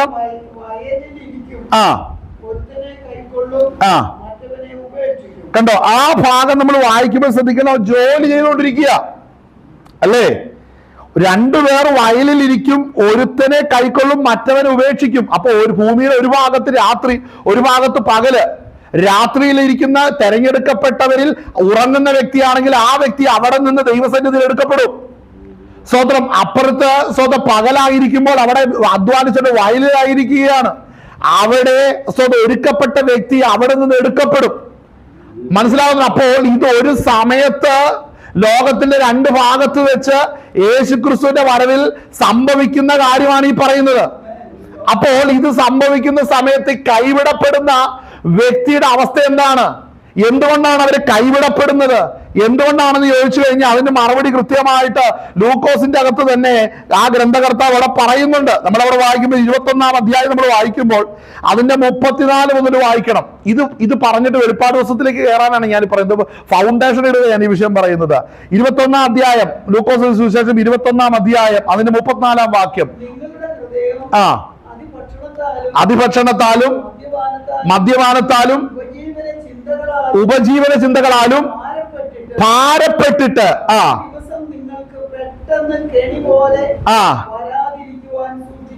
എന്തുകൊണ്ടാണ് എടുക്കപ്പെടാതിരുന്നത്? ഈ ഭാരം അവരെ എടുക്കപ്പെടുന്നതിൽ നിന്ന് സ്തോത്രം തടുത്തു. എന്തൊക്കെ ഭാരം അവരെ ബാധിച്ചത്? വയലിലിരുന്നവൻ ഒരുവൻ എടുക്കപ്പെട്ടു, മറ്റവൻ അവിടെ കൈവിടപ്പെട്ടു. രണ്ടുപേർ ഉറങ്ങി. രണ്ടുപേരിൽ ഉറങ്ങിയപ്പോ ഒരു വ്യക്തി എടുക്കപ്പെട്ടു, മറ്റേ വ്യക്തി തള്ളപ്പെട്ടു. രണ്ടുപേർ പൊടിച്ചുകൊണ്ടിരുന്നു, അല്ലേ? അതിൽ ഒരു വ്യക്തി തള്ളപ്പെട്ടു, ഒരു വ്യക്തി എടുക്കപ്പെട്ടു. അപ്പോൾ എന്തുകൊണ്ടാണ് തള്ളപ്പെട്ടത്, എന്തുകൊണ്ടാണ് എടുക്കപ്പെട്ടത്? രണ്ടിനും ആൻസറാണ് ഇവിടെ വായിക്കുന്നത്. നിങ്ങളുടെ ഹൃദയം അതിഭക്ഷണത്താലും മദ്യപാനത്താലും ഉപജീവന ചിന്തകളാലും ഭാരപ്പെട്ടിട്ട് ആ ദിവസം. അപ്പൊ ആ ദിവസത്തിൽ എന്താ പ്രത്യേകത? ആ ദിവസത്തിൽ എടുക്കപ്പെട്ട വ്യക്തി ഭാരങ്ങൾ ഒഴിഞ്ഞിരിക്കാൻ ഇടയായി തീർന്നു. അവർക്ക് അവരുടെ നാളെ കുറിച്ചുള്ള ചിന്തയെ കുറിച്ച് അവർക്കില്ലായിരുന്നു. നാളെ എന്തു ഭക്ഷിക്കും, എങ്ങനെ കുടുംബം മുമ്പോട്ട് പോകും, എന്തായി തീരുമെന്നുള്ള ആ വല്ലാത്ത ആവലാതി ഉണ്ടല്ലോ, ആ കുടുംബത്തിൽ ആ വ്യക്തിയെ തൊട്ടില്ല. ഈ ലോകത്തെ ജയിക്കണമെന്നൊക്കെ പറഞ്ഞ നമ്മൾ ഉദ്ദേശിക്കുന്ന പോലെയല്ല. അതിന് വളരെ വില കൊടുത്തേ പറ്റത്തുള്ളൂ. ഇതിന്റെ കൂടെ വായിക്കേണ്ട ഒരു വാക്യമുണ്ട്. ഇതിന്റെ കൂടെ നമ്മൾ വായിക്കേണ്ട ഒരു വാക്യം എന്ന് പറഞ്ഞാൽ യോഹന്നാൻ എഴുതിയ ലേഖനം അതിന്റെ 2-ാം അധ്യായത്തിലാണെന്ന് എനിക്ക് തോന്നുന്നു. ഒന്ന് വായിക്കാണല്ലോ. സ്തോത്രം. അല്ലെ, ഞാൻ വായിച്ചോളൂ, ഭാഗം മറക്കണ്ട. യോഹന്നാൻ ലേഖനം 1 യോഹന്നാൻ അതിന്റെ 2-ാം അധ്യായം, സ്തോത്രം, അതിന്റെ 15-ാം വാക്യം വായിക്കാം. 1 യോഹന്നാൻ 2-ാം അധ്യായത്തിന്റെ 15-ാം വാക്യം. ലോകത്തെയും ലോകത്തിലുള്ളതിനെയും സ്നേഹിക്കരുത്. മദ്യപാനം, അതിഭക്ഷണം, ഉപജീവനത്തിന്റെ ചിന്ത, ഇത് മൂന്നും ലോകത്തിലുള്ളതാണ്. ഈ 3 വിഷയങ്ങൾക്ക് വേണ്ടിയാണ് ഇന്ന് എല്ലാ മനുഷ്യരും ഓടുന്നത്, അല്ലേ? മദ്യപാനം, അതിഭക്ഷണം, ഉപജീവനത്തിന്റെ ചിന്ത. ഞാൻ ചോദിക്കട്ടെ, ആദ്യത്തെ രണ്ടും വിടാം. ഉപജീവന ചിന്ത ഇല്ലാത്ത ആരെങ്കിലും ഉണ്ടോ? നാളെ എങ്ങനെയാ കഴിയേണ്ടത്? എന്തുകൊണ്ടാണ് ഞാൻ പറയുമ്പോ കുറ്റമല്ല, യാഥാർത്ഥ്യം. സുവിശേഷകരുടെ മുമ്പിൽ കുറ്റമൊന്നുമില്ല. യാഥാർത്ഥ്യം പറയുന്നത് ഭാരപ്പെട്ടിട്ട് കാര്യമില്ല. ഞാൻ ചോദിക്കട്ടെ, കുഞ്ഞുങ്ങളെ അടുത്ത രാജ്യങ്ങളിലേക്ക് പറപ്പിച്ചോണ്ടിരിക്കുക, എന്താ കാര്യം? ദൈവസ്നേഹത്തിന്റെ ഭാഗമാണോ? നിത്യതയെ കുറിച്ചുള്ള ഭാരമാണോ? ഇതൊന്നുമല്ലല്ലോ, ഉപജീവന ചിന്തയാണ്. അപ്പോൾ മനസ്സിലാക്കണം, ഉപജീവന ചിന്തകളിൽ കിടക്കുന്ന ഒരു വ്യക്തി ഒരിക്കലും അക്കരെ മാറ്റി പോകില്ല. ശ്രദ്ധിക്കേണ്ട ഒരു കാര്യമാണ്. ഇന്നിത് അനേകർക്ക് അറിയത്തില്ല. ഒരുവന്റെ നിത്യതയെ കുറിച്ച് ബോധ്യമില്ലാതെ ഉപജീവന ചിന്തകളിലേക്ക് ചെല്ലുന്ന ഒരു വ്യക്തി ഉണ്ടെങ്കിൽ ആ വ്യക്തി അക്കരെ നാട് കാത്തില്ല. എത്ര ഭീകരമാണ്! കാരണം എന്നാ? അതിഭക്ഷണം, മദ്യപാനം, ഉപജീവനത്തിന്റെ ചിന്തകളാലും ആ ദിവസം നിങ്ങളെ പെട്ടെന്ന് കെണി പോലെ. അപ്പോൾ ശ്രദ്ധിക്കേണ്ട ഒരു കാര്യമാണ്, രണ്ടുപേര്, ആ ഭാഗം ഒന്ന് വായിച്ച രണ്ടുപേര് അവിടെ കിടന്നല്ലേ, അത് വീണ്ടും വീണ്ടും വായിക്കണം. സ്തോത്രം. അതിന്റെ 33 ഒന്ന് 32 മുതൽ വായിച്ചേ. ഏത്? ലൂക്കോസ് സുവിശേഷം 17:32 വായിച്ചു. നമ്മൾ വായിച്ചപ്പോ എടുത്ത് വായിച്ച വാക്യവാ. 17:32. ലോത്തിന്റെ ഭാര്യയെ ഓർത്തുകൊള്ളുവിൻ. ഹല്ലേലൂയ. ഓർത്തുകൊള്ളുവിൻ. ശ്രദ്ധിക്കേണ്ട ഒരു കാര്യം, തന്റെ ജീവനെ നേടുവാൻ നോക്കുന്നവനല്ല അതിനെ. ആരെ പോലെ? ലോത്തിന്റെ ഭാര്യയെ പോലെ. അപ്പോ അവൾക്ക് കാണിച്ചു കൊടുത്തു, സോദോം വിട്ട് ഓടിക്കോ, അടുത്ത ഒരു പട്ടണത്തിലേക്ക് ഓടിപ്പോയ്ക്കോ എന്ന് പറഞ്ഞ് കാണിച്ചു കൊടുക്കുമ്പോ അത് പറ്റത്തില്ല. അവിടം വരെ അടുത്ത മലയിലേക്ക് ഓടിപ്പോക്കോളാനാ പറഞ്ഞത്. അപ്പൊ ഓടാൻ തുടങ്ങിയപ്പോ പറഞ്ഞു, കർത്താവേ ഞങ്ങളുടെ കാലെല്ലാം കഴിക്കുന്നു. പ്രത്യേകിച്ച് ലോത്തിന്റെ ഭാര്യ പുറകിരുന്നോണ്ട് പറയുക, എന്റെ കാല് കഴിക്കുന്നു. മനുഷ്യ, നിങ്ങൾക്ക് അന്നും ചെവിയൊന്നും ഇല്ലേ? നീ വേഗം നിൽക്കുന്നൊക്കെ അടുത്ത സ്ഥലത്തേക്ക് വല്ല കാണിച്ചു കൊടുക്കാൻ പറഞ്ഞപ്പോ അവൻ നേരത്തെ അപേക്ഷിച്ച് ഞങ്ങൾ അത്രയും ദൂരം ഓടി നിൽക്കത്തില്ല കർത്താവേ, അതുകൊണ്ട് ഞങ്ങളുടെ ഈ പ്ലാനിന്റെ അകത്തൊരു മാറ്റം എന്ന് പറഞ്ഞാൽ കുഴപ്പമില്ല, അടുത്ത പട്ടണത്തിലേക്ക് ഓടി കയറിക്കോളാൻ പറഞ്ഞു.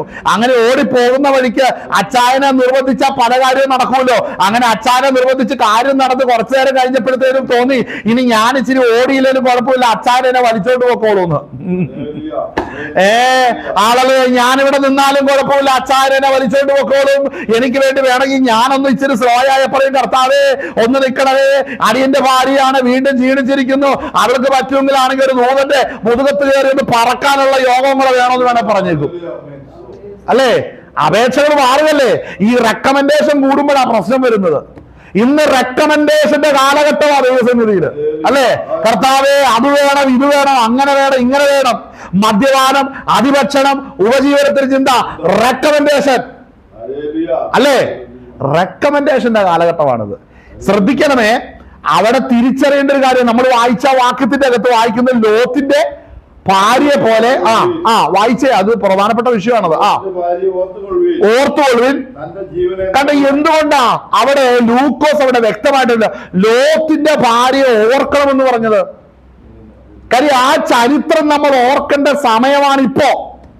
ഈ കാലഘട്ടം, നോഹയുടെ കാലഘട്ടത്തെ ഓർക്കേണ്ട ടൈമാണിത്.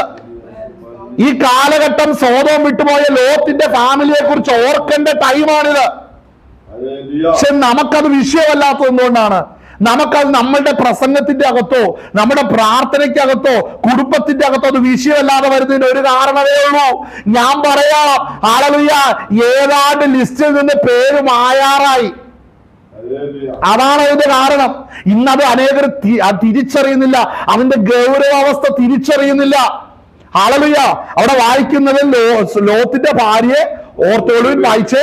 തന്റെ ജീവനെ നേടുവാൻ നോക്കുന്നവനല്ല. തന്റെ ജീവനെ നേടുവാൻ, ജീവനെ നേടണമെന്നുണ്ടെങ്കിൽ മദ്യപാനം, അതിഭക്ഷണം, ഉപജീവന ചിന്ത, നാളെ എന്ത് തിന്നണം, എങ്ങനെ മക്കളുടെ കാര്യം റെഡിയാക്കണം, എത്ര രൂപ സമ്പാദിക്കണം, ഡിപ്പോസിറ്റ് ഇങ്ങനെ പോയാൽ പറ്റില്ലല്ലോ, ഒരു കാര്യം വന്നു കഴിഞ്ഞാൽ നമ്മൾ എന്തായി തീരും, ഇതാണ് നാളെ കുറിച്ചുള്ള ചിന്ത. അങ്ങനെ ചിന്തിക്കണമെന്നുണ്ടെങ്കിൽ അതിന്റെ പിന്നിലുള്ള ആത്മീക കാര്യം എന്താണ്?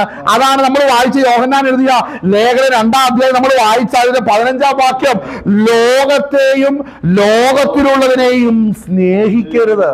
അയ്യോ, അത് വെറുതെ പറയുന്നതാണെന്ന് തോന്നുന്നു അല്ലേ? നമുക്കും തോന്നിപ്പോ അത് വെറുതെ പറയുന്നതാണെന്ന് അല്ലേ? അത് വെറുതെ പറയുന്നല്ലേ? നമ്മൾ അങ്ങനെ പൂർണ്ണമായിട്ടൊക്കെ പോകാതിരിക്കാൻ വേണ്ടി പറഞ്ഞെന്നുള്ളു. അതാണ് ലിബറൽ തിയോളജി. നമ്മുടെ കർത്താവ് ലിബറലായിട്ട് കാര്യം നമ്മളെ ഇതിൽ നിന്ന് വീണ്ടെടുക്കുമ്പോൾ നമ്മളോട് കനിവും കരുണയും തോന്നുന്ന ദൈവം, കുറച്ച് തെറ്റുകളൊക്കെ കണ്ടാലും ക്ഷമിക്കുന്ന ദൈവം തന്നെയാണ്. തീർച്ചയായിട്ടും അതെ. അങ്ങനെയുള്ളവർക്ക് ദൈവസന്നിധി പോകാൻ രണ്ടാമതൊരു അവസരം ഒരുക്കുന്നുണ്ട്. ഹല്ലേലൂയ. അങ്ങോട്ട് ആ കാര്യം പറഞ്ഞു ചെല്ലുന്നത്. ഹല്ലേലൂയ.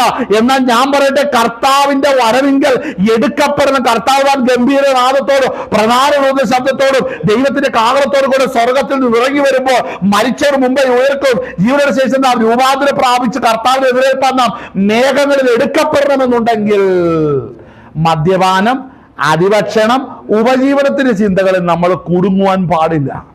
ഹല്ലേലൂയ. അപ്പോൾ ഞാനൊരു കാര്യം പറയാം, ശ്രദ്ധിച്ചേ. രണ്ടുപേര് ഉറങ്ങാൻ പോയി അല്ലേ? അവരുറങ്ങുന്നതിന് മുമ്പ് ഞാൻ എന്റെ ഭാഷ പറയാം, നല്ല വഴക്കുണ്ടായിട്ടുണ്ടാവും. എടുക്കപ്പെട്ട ആള് പറയും, നമ്മൾ ഇതിനു വേണ്ടി അങ്ങനെ കരുതണ്ടെന്നേ, നമ്മൾ ഉള്ളത് കൊണ്ട് എങ്ങനെയും ജീവിച്ചാൽ മതിയെന്നേ, നമ്മുടെ കർത്താവ് കരുതുന്നേ എന്ന് പറയുമ്പോൾ മറ്റേ ആള് പറയും, നിങ്ങൾക്ക് എന്നും ഇത് പറഞ്ഞുകൊണ്ടിരുന്നാൽ മതി, നമ്മുടെ അവസ്ഥ എങ്ങനെ പോകുന്ന നിങ്ങൾക്ക് അറിയാവോ? ഇതും പറഞ്ഞുകൊണ്ടിരുന്ന നമ്മൾ നാളെ എന്നാ ചെയ്യും? ഇങ്ങനെയുള്ള ചോദ്യങ്ങൾ ചോദിച്ച് എന്റെ ഭാഷയെ പറഞ്ഞ ഞാൻ പറയാം, ദൈവത്താൽ തെരഞ്ഞെടുക്കപ്പെട്ട വ്യക്തിയുടെ കുടുംബ ജീവിതം നല്ല കലുഷിതമായിരിക്കും. അതത്ര ഈസി അല്ല. ഹല്ലേലൂയ. കാരണം എന്നാണെന്നറിയാവോ? സത്യത്തിന് വേണ്ടി നിന്ന് സംസാരിക്കുമ്പോൾ പലപ്പോഴും കഷ്ടമേൽക്കേണ്ടതായിട്ട് വരും, പലപ്പോഴും ഒറ്റപ്പെടേണ്ടതായിട്ട് വരും. ഹല്ലേലൂയ. അപ്പോൾ ഇത് ജീവിതത്തിന്റെ ഒരു ഭാഗം തന്നെയാണ്. ഹല്ലേലൂയ. അങ്ങനെ അവിടെ നമ്മൾ വായിക്കുന്ന ആ വാക്യം ഒന്നുകൂടെ വായിച്ചേ. സ്തോത്രം. ഉപജീവന ചിന്തകളാലും ഭാരപ്പെട്ടിട്ട് ആ ദിവസം നിങ്ങൾക്ക് കണ്ടോ? ആ പെട്ടെന്ന് കെണി എന്ന് പറയാൻ കാരണം നമ്മൾ വായിച്ച മത്തായി സുവിശേഷം നമ്മൾ വായിക്കുന്ന കാര്യം എന്താണ്? ആ ജലപ്രളയം വന്ന എല്ലാരെയും നീക്കോളോ ആരും അറിഞ്ഞില്ല എന്ന് പറഞ്ഞില്ലേ? അതാണ് കെണി. അപ്പൊ എന്താ നമ്മൾ വിചാരിക്കുന്നത്? നമ്മുടെ എല്ലാം മനസ്സിലുള്ള ചിന്ത, യേശുക്രിസ്തുവിന്റെ വരവിന് മുമ്പ് ആരെങ്കിലും വന്ന് കുലുക്കി നമ്മളെ ഒന്ന് എഴുന്നേൽപ്പിക്കും. ഈ വിശ്വാസത്തോടു കൂടെ ഇരിക്കുന്നവരാണ് ബഹുഭൂരിപക്ഷം വിശ്വാസകോളത്തിലുള്ളവര്. ഞാൻ പോകുന്നതിന് മുമ്പ് എന്നെ ആരെങ്കിലും വന്ന് കുലുക്കി എഴുന്നേൽപ്പിക്കും. ഒരുപക്ഷെ ഒരു വലിയ കൺവെൻഷൻ ആയിരിക്കും, അല്ല വലിയൊരു ഉണർവ് യോഗത്തിന്റെ അകത്തായിരിക്കും. അങ്ങനെ കൊണ്ടുപോകാനല്ല ദൈവം പദ്ധതി ഇട്ടിരിക്കുന്നത്. ഒരുങ്ങിയിരിക്കുന്നതും ഒരുക്കി വെക്കുന്നതും രണ്ടും രണ്ടാണ് അല്ലേ? ഒരുങ്ങിയിരിക്കുന്നതും ഒരുക്കി വെക്കുന്നതും രണ്ടും രണ്ടാണ്. എല്ലാവരും പറയുന്നത് ഒരുക്കിയെടുക്കുന്ന അല്ലേ? ഒരുക്കിയെടുക്കുന്ന ഒരിടത്തും പറയുന്നില്ല. തന്നെത്താൻ ഒരുങ്ങുന്നവൻ ദൈവരാജ്യത്തിൽ എടുക്കപ്പെടും, അങ്ങനെ പറഞ്ഞിട്ടുണ്ട്.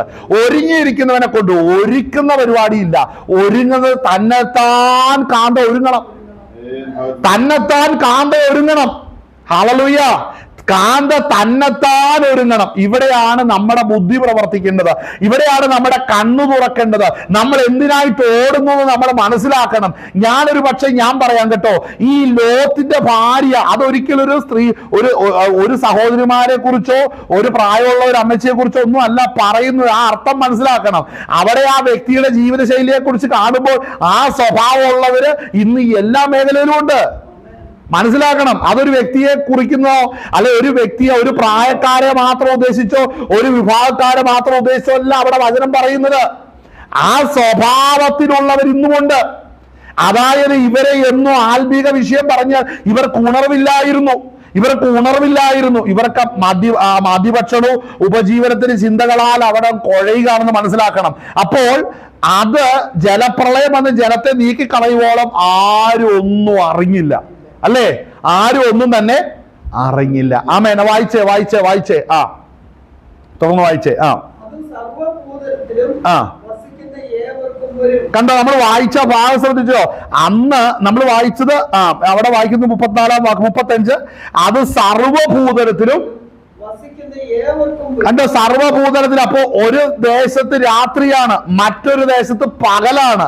ഒരിടത്ത് വർക്ക് ചെയ്തുകൊണ്ടിരിക്കുകയാണ്, ഒരിടത്ത് ഇരുന്ന് വർക്ക് ചെയ്യുമ്പോൾ ഒരാൾ നിന്ന് വർക്ക് ചെയ്യുന്നു, രണ്ടുപേര് കടന്നുറങ്ങുന്നു. അപ്പൊ ഇതൊക്കെ ഭൂമിയുടെ പല കോണുകളിൽ നിന്ന് പല സാഹചര്യത്തിൽ കർത്താവിന്റെ പ്രവൃത്തി വെളിപ്പെടുകയാണ്. അപ്പോൾ ഞാൻ പറയാം, നാം നാളെ എങ്ങനെ ജീവിക്കുമെന്നുള്ളതിനെ കുറിച്ച് പൂർണ്ണ ഗ്രാഹ്യത്തോടുകൂടെ നമ്മൾ കിടന്നുറങ്ങണം. കാര്യം നമ്മൾ കിടന്നുറങ്ങാൻ നേരത്ത് നമ്മൾ ഉറക്കത്തിലാണ് വരുന്നെങ്കിൽ നാളെ എന്തെങ്കിലും ചെയ്യണമെന്നുള്ള, നാളെ എന്തെങ്കിലും നേടണമെന്നുള്ള ചിന്തയിലാണ് ഉറങ്ങുന്നതെങ്കിൽ ആ വ്യക്തി കർത്താവിന്റെ കാലശബ്ദം കേൾക്കാതിരിക്കണം. അല്ലേ? എന്ത് ഭീകരമാണിത്! ഹല്ലേലൂയ! അപ്പോൾ കർത്താവ് ഒരുങ്ങിയിരിക്കുന്നവർ എടുക്കപ്പെടുന്നേ. നമ്മൾ ഇന്ന് ചെയ്യുന്നൊരു കാര്യമുണ്ട്. ഒരുങ്ങാതിരിക്കുന്ന ലോത്തിന്റെ ഭാര്യയ്ക്കും നീ ഒരുങ്ങിയതാണെന്നും പറഞ്ഞുകൊണ്ട് ലേബലൊട്ടിക്കുന്നവർ ഒത്തിരി പ്രസംഗങ്ങളും ഉപദേശങ്ങളും ഉണ്ട്. പക്ഷെ ദൈവം അതിന് അങ്ങനെ പറയുന്നില്ല. മനസ്സിലാക്കണം. ഹല്ലേലൂയ! ഒരുങ്ങിയിരിക്കുന്നവരുടെ മാനദണ്ഡം എന്നാ? ഞാൻ പറയട്ടെ, സഭകൾ ഒരുങ്ങാത്തതിന്റെ ബെസ്റ്റ് എക്സാമ്പിൾ ആണ് അനേക തലമുറകളുടെ വിഷയത്തിന് വേണ്ടി, അവരുടെ ഉപജീവനത്തിന് വേണ്ടി അവരെ ഇവിടുന്ന് കയറ്റുമതി ചെയ്തുകൊണ്ടിരിക്കുന്നത്. കാര്യം ഒട്ടുമേ നിത്യതയെ കുറിച്ചുള്ള കാഴ്ചപ്പാടില്ലാത്തതുകൊണ്ടാണ്. കാര്യം അതെന്തെങ്കിലും ഉണ്ടെങ്കിൽ ഇതിനല്ല കരുതേണ്ടത്. യേശു ക്രിസ്തുവിന്റെ വരവിന് വേണ്ടി നിങ്ങൾ ഒരുങ്ങണം. നിങ്ങളുടെ തലമുറയിൽ നടക്കുവാൻ പോകുന്ന ഏറ്റവും വലിയ സംഭവം ഹല്ലേലൂയ, മരണം കാണാതെ ഒരു കൂട്ടർ ഈ ഭൂമിയിൽ നിന്ന് എടുക്കപ്പെടും. അതിൽ മകനെ നീ പങ്കുള്ളവരായി തീരണമെന്നുള്ള ആ ഗ്രാഹ്യത്തിലേക്ക് പല ദൈവദാസന്മാരും അനേകരെ എഴുന്നേൽപ്പിക്കുന്നില്ല. അവള് വീട്ടുകാർക്ക് തക്ക സമയത്ത് ഭക്ഷണം കൊടുക്കുന്ന ബുദ്ധിമാനായ ദാസനെയാണ് ദൈവം നോക്കുന്നത്. ഹല്ലേലൂയ! കർത്താവ് വരുമ്പോൾ അങ്ങനെ ചെയ്തു കാണുന്നവൻ ഇരട്ടി പ്രതിഫലത്തിന് യോഗ്യനായിട്ട് തീരും. തിരിച്ചറിയുന്നുണ്ടോ? ഇന്ന് അനേകരോട് ഇത് പറയുന്നില്ല. നീ പോ, നീ സമ്പാദിക്ക്, കൊണ്ടുപോവാ, എനിക്കെന്താ 10% നോ, അതല്ല. ഒരുവന്റെ ആത്മാവിനെ നശിപ്പിച്ചിട്ട് മുഴു ലോകവും നേടിയ നിനക്ക് എന്തു പ്രയോജനം എന്ന് പറ. ഹല്ലേലൂയ! ഈ ലോത്തിന്റെ ഭാര്യയെ കുറിച്ച് പഠിച്ചാ മനസ്സിലായി. അവൾക്ക്, പുള്ളിക്കാരിക്ക്, അത് ഒരു സ്ത്രീയെ കുറിച്ചല്ല, അങ്ങനത്തെ ആ സ്വഭാവം ഉള്ളവർക്ക് എപ്പോഴും ഭയങ്കര ഒരു സന്തോഷമാണ്. കാരണം ഇവർക്ക് ഇതിന്റെ ഗൗരവമില്ല ഒരിക്കലും. ഇവർക്ക് ഇതിന്റെ അപകടം അറിയത്തില്ല. കൈവിടപ്പെട്ടാലുള്ള ഗതി എന്താണെന്ന് അവർക്ക് അറിയത്തില്ല. അവരെപ്പോഴും മനുഷ്യരെ ആശ്രയിച്ചിരിക്കുക. ഞാൻ പറയാം, മനുഷ്യരെ അടുത്തിരിക്കുന്നവരെ തോളത്ത് തൂങ്ങിക്കൊണ്ട് ആത്മീയ ജീവിതം നയിക്കുന്ന ഒത്തിരി പേരുണ്ട്. കൈവിടപ്പെട്ടു പോകും. മനസ്സിലാവുന്നുണ്ടോ? ആത്മീയ ജീവിതത്തിൽ മറ്റൊരുവന്റെ തോളിൽ തൂങ്ങി പോകുന്ന ഒരു വ്യക്തി ഒരിക്കലും അക്കരെ നാട്ടി പോകില്ല. വ്യക്തിപരമായി ഉറപ്പിക്കണം, കർത്താവിന്റെ വരവുകളിൽ ഞാൻ പോകും. കാരണം എന്റെ മനസ്സും ഹൃദയവും ഒരു വിധത്തിലും ഒന്നിനാലും വശീകരിക്കപ്പെടുന്നില്ലെന്ന് ഉറപ്പിക്കണം. അത് വ്യക്തിപരമാണ്. വായിച്ചേ അടുത്ത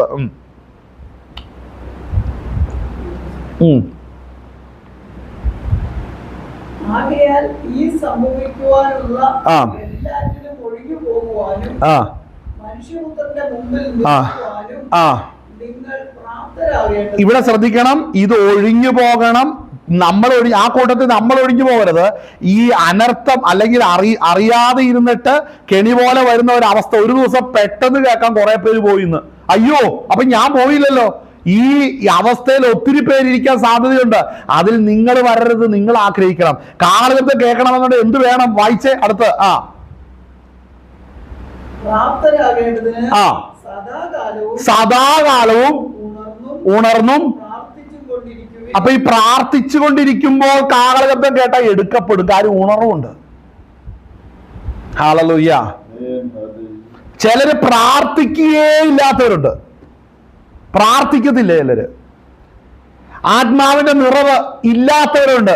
അഭിഷേകം വന്ന് സ്നാനപ്പെട്ടിട്ട് അഭിഷേകം പ്രാപിക്കാതെ ഇന്ന് ഇരിക്കുന്നവന്റെ ഒക്കെ കാര്യം ഒന്നും നോക്കാനില്ല. നേരെ പോവുക നരകത്തിലേക്ക്. വേറൊന്നും പറയാനില്ല. ഇത് ഞാൻ പറയുന്നത് ഏതാണ്ട് അഭിഷേകം പ്രാപിച്ച് ഒരുക്കപ്പെട്ടിരിക്കുന്നവൻ മയങ്ങാതെ ഉണർന്നിരിക്കണം. മനസ്സിലാകുന്നുണ്ടോ? അപ്പോൾ ഏത് നേരത്താണ് എന്റെ കർത്താവിന്റെ വരവെന്ന് അറിയത്തില്ല. അപ്പോൾ കർത്താവിന്റെ വരവിങ്കിൽ കാഹളം ധ്വനിക്കുമ്പോൾ നാം എടുക്കപ്പെടണം. ഹല്ലേലൂയ. മദ്യപാനം, അതിഭക്ഷണ ഉപജീവനത്തിന്റെ ചിന്തകളാലും അത് കുഴങ്ങിയിട്ട് അപ്പോൾ മനസ്സിലാക്കണം. ഞാൻ പറയട്ടെ, ആ എടുക്കപ്പെട്ട് രണ്ടുപേര് കിടന്നുറങ്ങി അല്ലേ? ഞാൻ പറയാം, ആ ഒരു വ്യക്തി ആത്മാവിൽ ആരാധിച്ച് തന്റെ പ്രാണനെയും തന്റെ ജീവനെയും കർത്താവിന്റെ കൈ കൊടുത്തിട്ടാണ് കിടന്നുറങ്ങിയത്. ഹല്ലേലൂയ. കാര്യം നാളെ കുറിച്ച് ഒന്നും തനിക്ക് പ്ലാനില്ല. എന്ത് തിന്നും, എന്ത് കുടിക്കും. ഞാൻ ചോദിക്കട്ടെ, നമ്മുടെ കയ്യിൽ ഒരു ഇച്ചിരി പൈസ കുറഞ്ഞു പോയാൽ സ്വസ്ഥതയുള്ളവരാണോ നമ്മള്? ആണോ? നമുക്ക് എന്തെങ്കിലും ഒരു അസുഖം വന്നു കഴിഞ്ഞാൽ അപ്പോഴേ നമ്മള് മൂഡ് ഓഫ് ആകും അല്ലേ? അങ്ങനെ ഉണ്ടെങ്കിൽ അങ്ങനെയുള്ളവർ ഒരിക്കലും ഒരുങ്ങിയിട്ടില്ല. കാര്യം ഈ ജഡത്തിന് വേണ്ടി വീണ്ടും കരുതുകയാണ്. കാരണം നമുക്കൊരുക്കി വെച്ചിരിക്കുന്ന നിത്യതയ്ക്ക് വേണ്ടി നമ്മൾ പ്രാപ്തരാകണമെന്നുണ്ടെങ്കിൽ ഇതിനെ ജയിച്ചേ മതിയാകത്തുള്ളൂ. യോഹന്നാൻ എഴുതിയ ലേഖനത്തിലൂടെ വായിക്കുന്ന എന്താണ്? ലോകത്തെയും ലോകത്തിലുള്ളതിനെയും സ്നേഹിക്കരുത്. ഒരുത്തൻ ലോകത്തെ സ്നേഹിക്കുന്നുവെങ്കിൽ അവനിൽ പിതാവിന്റെ സ്നേഹം ഇല്ല. അപ്പോൾ മനസ്സിലാക്കണം, പിതാവിന്റെ സ്നേഹം ഇല്ലെങ്കിൽ എങ്ങനെ കാഹളശബ്ദം കേൾക്കുന്ന? അപ്പൊ പിതാവിന്റെ സ്നേഹം വസിക്കണമെന്നുണ്ടെങ്കിൽ അവിടെ ഏതൊക്കെ കാണാൻ പാടില്ല? ജഡമോഹം, കൺമോഹം, ജീവനത്തിന്റെ പ്രതാപങ്ങൾ, ഇങ്ങനെ ലോകത്തിലുള്ള ഉള്ളത് എല്ലാം പിതാവിൽ നിന്നല്ല ലോകത്തിൽ നിന്നത്രയാകുന്നു. മനസ്സിലായി? കൈവിടപ്പെട്ടു പോയ ഉറക്കത്തിലായിരുന്ന ഒരു വ്യക്തി നമ്മളവിടെ കാണുന്നുണ്ട്. അവർക്ക് എന്ത് സംഭവിച്ചു? അവർ ഈ പറഞ്ഞ ഏതെങ്കിലും കാറ്റഗറി പെട്ടിരിക്കുക. അവരുടെ സംസാരങ്ങൾ, ഇടപാടുകളെല്ലാം ഇതുമായിട്ട് ബന്ധപ്പെട്ടിരിക്കുക. അവർക്കൊരിക്കലും അതിൽ നിന്ന് റിക്കവർ ആകാൻ കഴിഞ്ഞില്ലെന്ന് മനസ്സിലാക്കണം. കർത്താവ് ദയാലുവാണ്. അവസാന സമയം വരെയും കർത്താവ് നമ്മളെ വിളിച്ചോണ്ടിരിക്കുകയാണെന്ന് ഓർക്കണം. അവസാന സമയം വരെയും. ആമേൻ. ഇതിൽ നിന്ന് എനിക്ക് ഒഴിവില്ല. ഞാനും ഇതിന്റെ തന്നെ നിൽക്കുന്നത്. ഹല്ലേലൂയ. അപ്പൊ രണ്ടുപേരും ഉറങ്ങും. ഒരുവേള എടുക്കപ്പെടും, മറ്റൊരു തള്ളപ്പെടും അല്ലേ? കാരണം എന്താ? അതിന്റെ കാരണം വായിക്കുന്നത് എന്തുകൊണ്ടാണ്? അവിടെ വായിക്കുന്നത്, ലോത്തിന്റെ ഭാര്യയെ ഓർത്തുകൊള്ളുവിൻ, തന്റെ ജീവനെ നേടുവാൻ നോക്കുന്നവനല്ല അതിനെ കളയും. 33-ാം വാക്യം, 17-33 വായിച്ചേ. സ്തോത്രം. അവിടെ വായിക്കുന്നത്, ആ രാത്രിയിൽ രണ്ടുപേർ ഒരു കിടക്കമേൽ കിടക്കും ആയിരിക്കും, ഒരുത്തനെ കൈക്കൊള്ളും, മറ്റവനെ ഉപേക്ഷിക്കും. കണ്ടോ? അപ്പോൾ എടുക്കപ്പെട്ടവൻ പ്രാർത്ഥിച്ച് തന്റെ ആത്മാവിനെ തിരുക്കരങ്ങളിൽ ഏൽപ്പിച്ച് ആത്മനിറവോടെയാണ് കടന്നുറങ്ങിയത്. അവൻ അവിടെ രാത്രിയിൽ നാളെ കുറിച്ചുള്ള വിചാരമില്ലാത്തത് കൊണ്ട്, അവൻ ലോകക്കാരനല്ലാത്തതുകൊണ്ട് അവൻ എടുക്കപ്പെട്ടു. മനസ്സിലാക്കണം. അടുത്തതോ സ്വതം നിങ്ങൾ ശ്രദ്ധിക്കേണ്ട ഒരു കാര്യമാ, രണ്ടുപേർ പൊടിച്ചുകൊണ്ടിരിക്കും. ഒരുത്തിയെ കൈക്കൊള്ളും, മറ്റവളെ.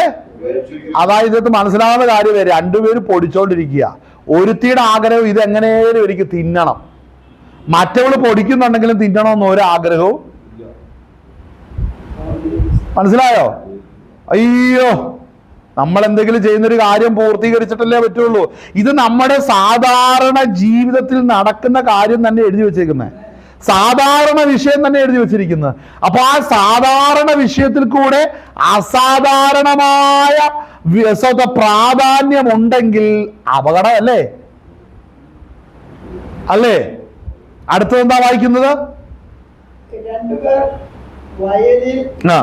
ഇരിക്കും. ഒരുത്തനെ കൈക്കൊള്ളും, മറ്റവനെ ഉപേക്ഷിക്കും.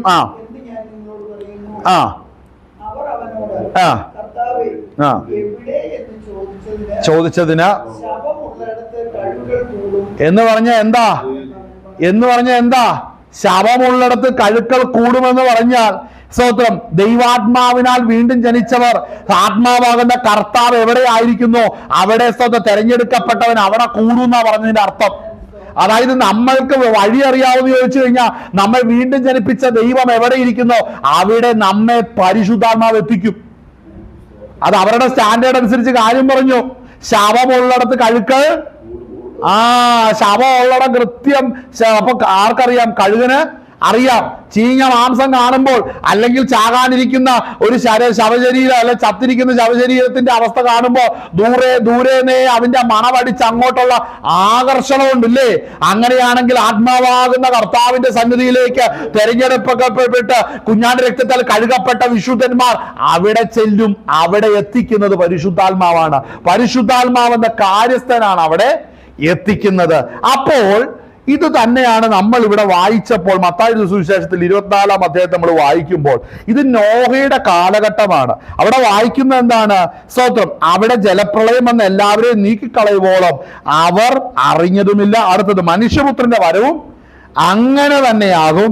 അന്ന് രണ്ടുപേർ വയലിലിരിക്കും, ഒരുത്തനെ കൈക്കൊള്ളും, മറ്റവനെ ഉപേക്ഷിക്കും. രണ്ടുപേർ തിരിക്കല്ലിൽ പൊടിച്ചുകൊണ്ടിരിക്കും, ഒരുത്തിയെ കൈക്കൊള്ളും, മറ്റവളെ ഉപേക്ഷിക്കും. അടുത്തത് വായിക്കുന്നത്, നിങ്ങളിൽ കർത്താവ് ഏത് ദിവസത്തിൽ വരുന്നു എന്ന് നിങ്ങൾ അറിയായി കൊണ്ട് ഉണർന്നിരിക്കുവിൻ. അപ്പൊ അതിനെക്കുറിച്ച് അപ്പോൾ ഏത് സമയത്താണ് കർത്താവ് എന്ന് നമുക്ക് അറിയത്തില്ല. അതുകൊണ്ട് നമ്മൾ എന്ത് ചെയ്യണം? അതിന്റെ ലൂക്കോസ് സുവിശേഷം 21-ാം അധ്യായം 36-ാം വാക്യം, ആകയാൽ ഈ സംഭവിക്കുവാനല്ലേ എല്ലാറ്റിനും ഒഴിഞ്ഞു പോകുവാനും മനുഷ്യപുത്രന്റെ മുമ്പിൽ നിൽക്കുവാനും നിങ്ങൾ പ്രാപ്തരാകേണ്ടതിന് സദാകാലവും ഉണർന്നും പ്രാർത്ഥിച്ചും കൊണ്ടിരിക്കുവിൻ. അപ്പോൾ നമ്മളെ കൊണ്ട് എപ്പോഴും ഉണർന്നും പ്രാർത്ഥിച്ചുകൊണ്ടിരിക്കാൻ പറ്റുമോ? ജോലി ചെയ്യുമ്പോൾ പ്രാർത്ഥിക്കാൻ പറ്റുമോ? ഉറങ്ങുന്ന സമയത്ത് നമുക്ക് പ്രാർത്ഥിക്കാൻ പറ്റുമോ? ഇതൊക്കെയാണ് നമ്മുടെയൊക്കെ ചോദ്യം, അല്ലെ? ഉണർവ് സൂക്ഷിക്കാൻ കഴിഞ്ഞില്ലെങ്കിൽ പോകത്തില്ലെന്നാ പറയുന്നത്. ഉണർവ് സൂക്ഷിക്കാൻ കഴിയുന്നില്ലെങ്കിൽ പോകത്തില്ല. ഞാൻ പറയട്ടെ, നമ്മളിൽ ദൈവാത്മാവിന്റെ ശക്തി നമ്മളിൽ വെളിപ്പെടുന്നതിന്റെ തടസ്സം എന്താണ്? നാളെ കുറിച്ചുള്ള ചിന്ത, അല്ലേ? നാളെ കുറിച്ചുള്ള ചിന്ത. എനിക്കിന്ന് രണ്ടിലൊന്ന് അറിഞ്ഞിട്ട് ഞാൻ ഉറങ്ങത്തുള്ളൂ, എനിക്ക് രണ്ടിലൊന്ന് അറിഞ്ഞിട്ട് ഇനി ഞാൻ മുമ്പോട്ടുള്ളൂ. ഞാൻ പറയാം, തടസ്സം എന്താണെന്നറിയോ? കർത്താവിന്റെ വരവിന് നമ്മുടെ പോക്ക് തടസ്സമായി പോകും. ഹല്ലേലൂയ! നമ്മുടെ പോക്ക് തടസ്സമായി പോകും. ഹല്ലേലൂയ! ഇനി നമ്മൾ ഇത്രയൊക്കെ കാര്യങ്ങൾ മനസ്സിലാക്കി. ഇനി നമുക്ക് ചില വിഷയങ്ങളിലേക്ക് നമുക്കൊന്ന് കടക്കാം. വെളിപ്പാട് പുസ്തകത്തിലേക്ക് നമ്മൾ കടക്കുമ്പോൾ ഇനി നമ്മൾ കഴിഞ്ഞ ദിവസം ചില വിഷയങ്ങൾ നമ്മൾ ചിന്തിച്ചിരുന്നു. അവിടെ നമുക്കൊന്ന് കടന്നു വരണം. അന്നത്തെ പല വിഷയങ്ങളുണ്ട്. എന്നാൽ നമ്മൾ ഇന്ന് പകർന്നേരം നമ്മൾ ചിന്തിക്കാൻ പോകുന്ന ഒരു കാര്യം, ഹല്ലേലൂയ, നമ്മൾ അതിന്റെ 6-ാം അധ്യായം, വെളിപ്പാട് പുസ്തകം 6-ാം അധ്യായത്തിലേക്ക് നമ്മൾ അവിടെ വരുമ്പോൾ സ്വന്തം അവിടെ 7 മുദ്രകളെ കുറിച്ച് അവിടെ കാണുന്നുണ്ട്, അല്ലെ? ഓരോ മുദ്രകളെ ഭേദിക്കുമ്പോൾ ഭൂമിയുടെ മേൽ വെളിപ്പെടുന്ന ഓരോ ന്യായവിധിയെ കുറിച്ച് അവിടെ കാണുന്നുണ്ട്. ഇവിടെ നമ്മളിത് കാണുന്ന സമയത്ത് ശ്രദ്ധിക്കേണ്ട ഒരു കാര്യമുണ്ട്. അതായത് ഇതിന്റെ 4-ാമത്തെ മുദ്ര മുതൽ നമ്മൾ വായിക്കുമ്പോൾ, 4-ാമത്തെ മുദ്ര മുതൽ ഒന്ന് വായിക്കണം. 6-ാം അധ്യായം. അതിന്റെ റെഫറൻസ് പറ ഡാഡി. വായിച്ചോ. 4-ാം മുദ്ര പൊട്ടിച്ചപ്പോൾ വരുക എന്ന് 4-ാം ജീവി പറയുന്നത് ഞാൻ കേട്ടു.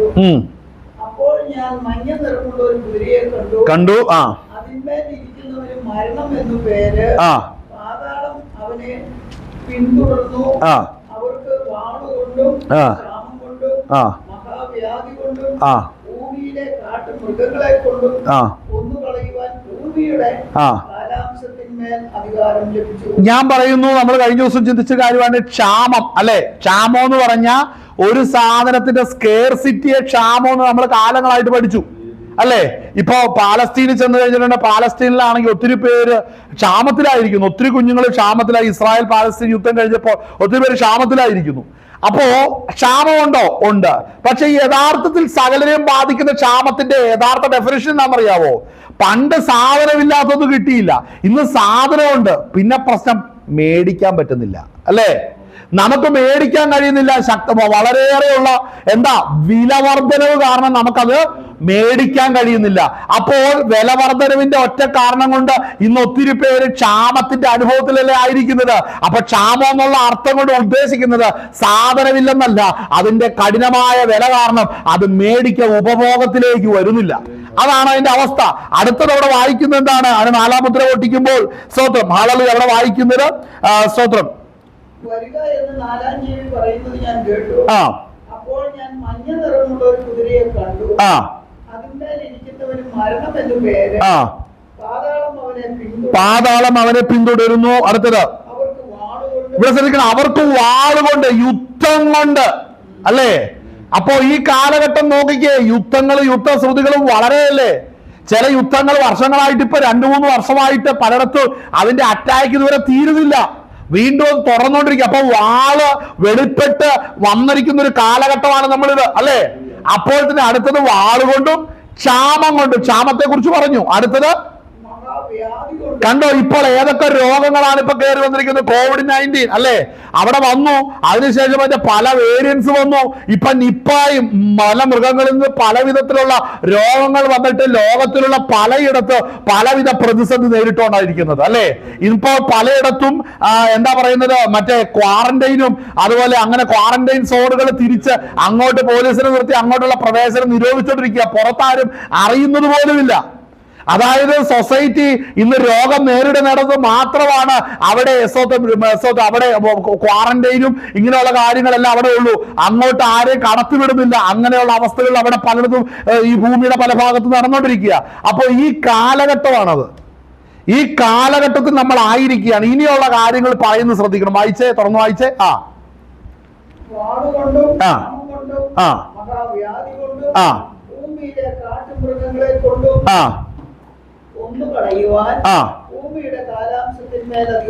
ഇവിടെ ഭൂമിയുടെ കാലാംശത്തിന്മേല് അധികാരം ലഭിച്ചു. അപ്പോൾ ശ്രദ്ധിക്കേണ്ട ഒരു കാര്യമുണ്ട്. ഇത് കഴിഞ്ഞിട്ട് അടുത്തത് അടുത്ത അഞ്ചാമത്തെ മുദ്ര ഒന്ന് വായിച്ചേ.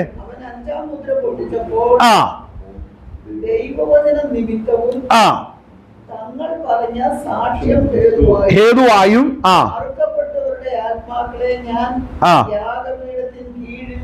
കണ്ടു. വിശുദ്ധനും സത്യവാനുമായ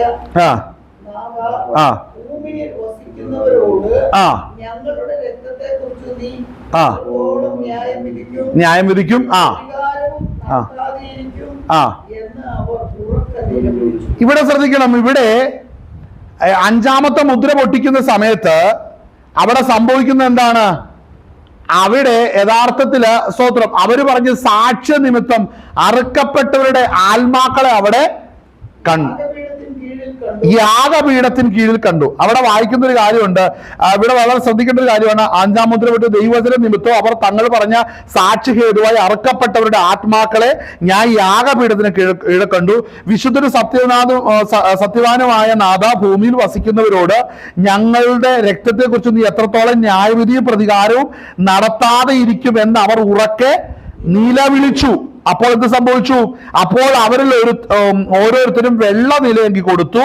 അവരെ പോലെ കൊല്ലപ്പെടുവാനിരിക്കുന്ന സഹഭൃത്യന്മാരും സഹോദരന്മാരും വന്നു തികയോളം അല്പകാലം കൂടെ സ്വസ്ഥമായി പാർക്കണം എന്ന് അവർക്ക്. അപ്പൊ ഞാൻ ചോദിക്കട്ടെ, ഇങ്ങനെയാണെങ്കിൽ പിന്നെ എവിടെയാ കർത്താവ് താൻ ഗംഭീരനാഥത്തോടും പ്രധാന ദൂതത്തിന്റെ ശബ്ദത്തോടും ദൈവത്തിന്റെ കാഹളത്തോടും കൂടെ സ്വർഗത്തിൽ നിന്ന് ഇറങ്ങി വന്ന് മരണം കാണാതെ എടുക്കപ്പെടുന്ന ആ ഒരു പദ്ധതി എവിടെയാ വരുന്നത്? അടുത്ത ആറാം മുദ്ര ഒന്ന് വായിച്ചേ.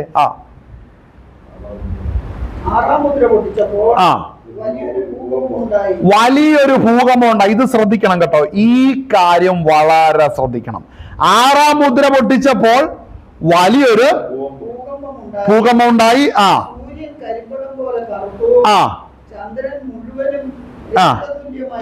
രക്തതുല്യമായി തീർന്നു.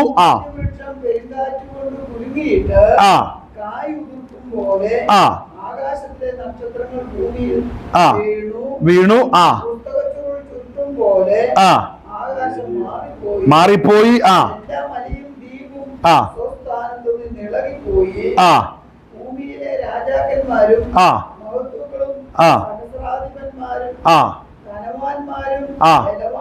ബലവാന്മാരും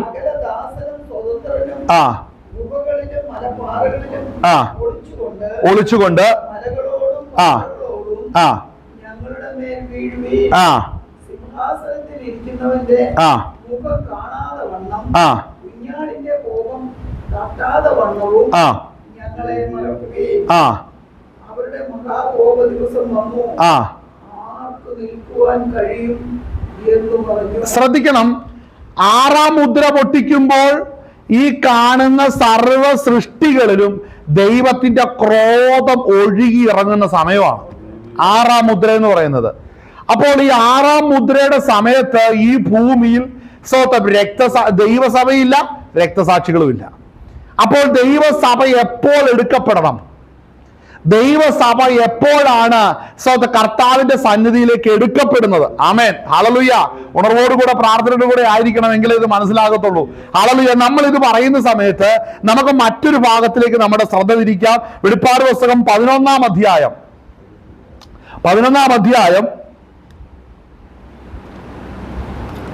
അതിന്റെ 18-ാം വാക്യം നമുക്കൊന്ന് വായിക്കാം. 11-ന്റെ-18. ഏഴാമത്തെ ദൂതൻ ഊതിയപ്പോൾ, അല്ല, 11-ന്റെ-18.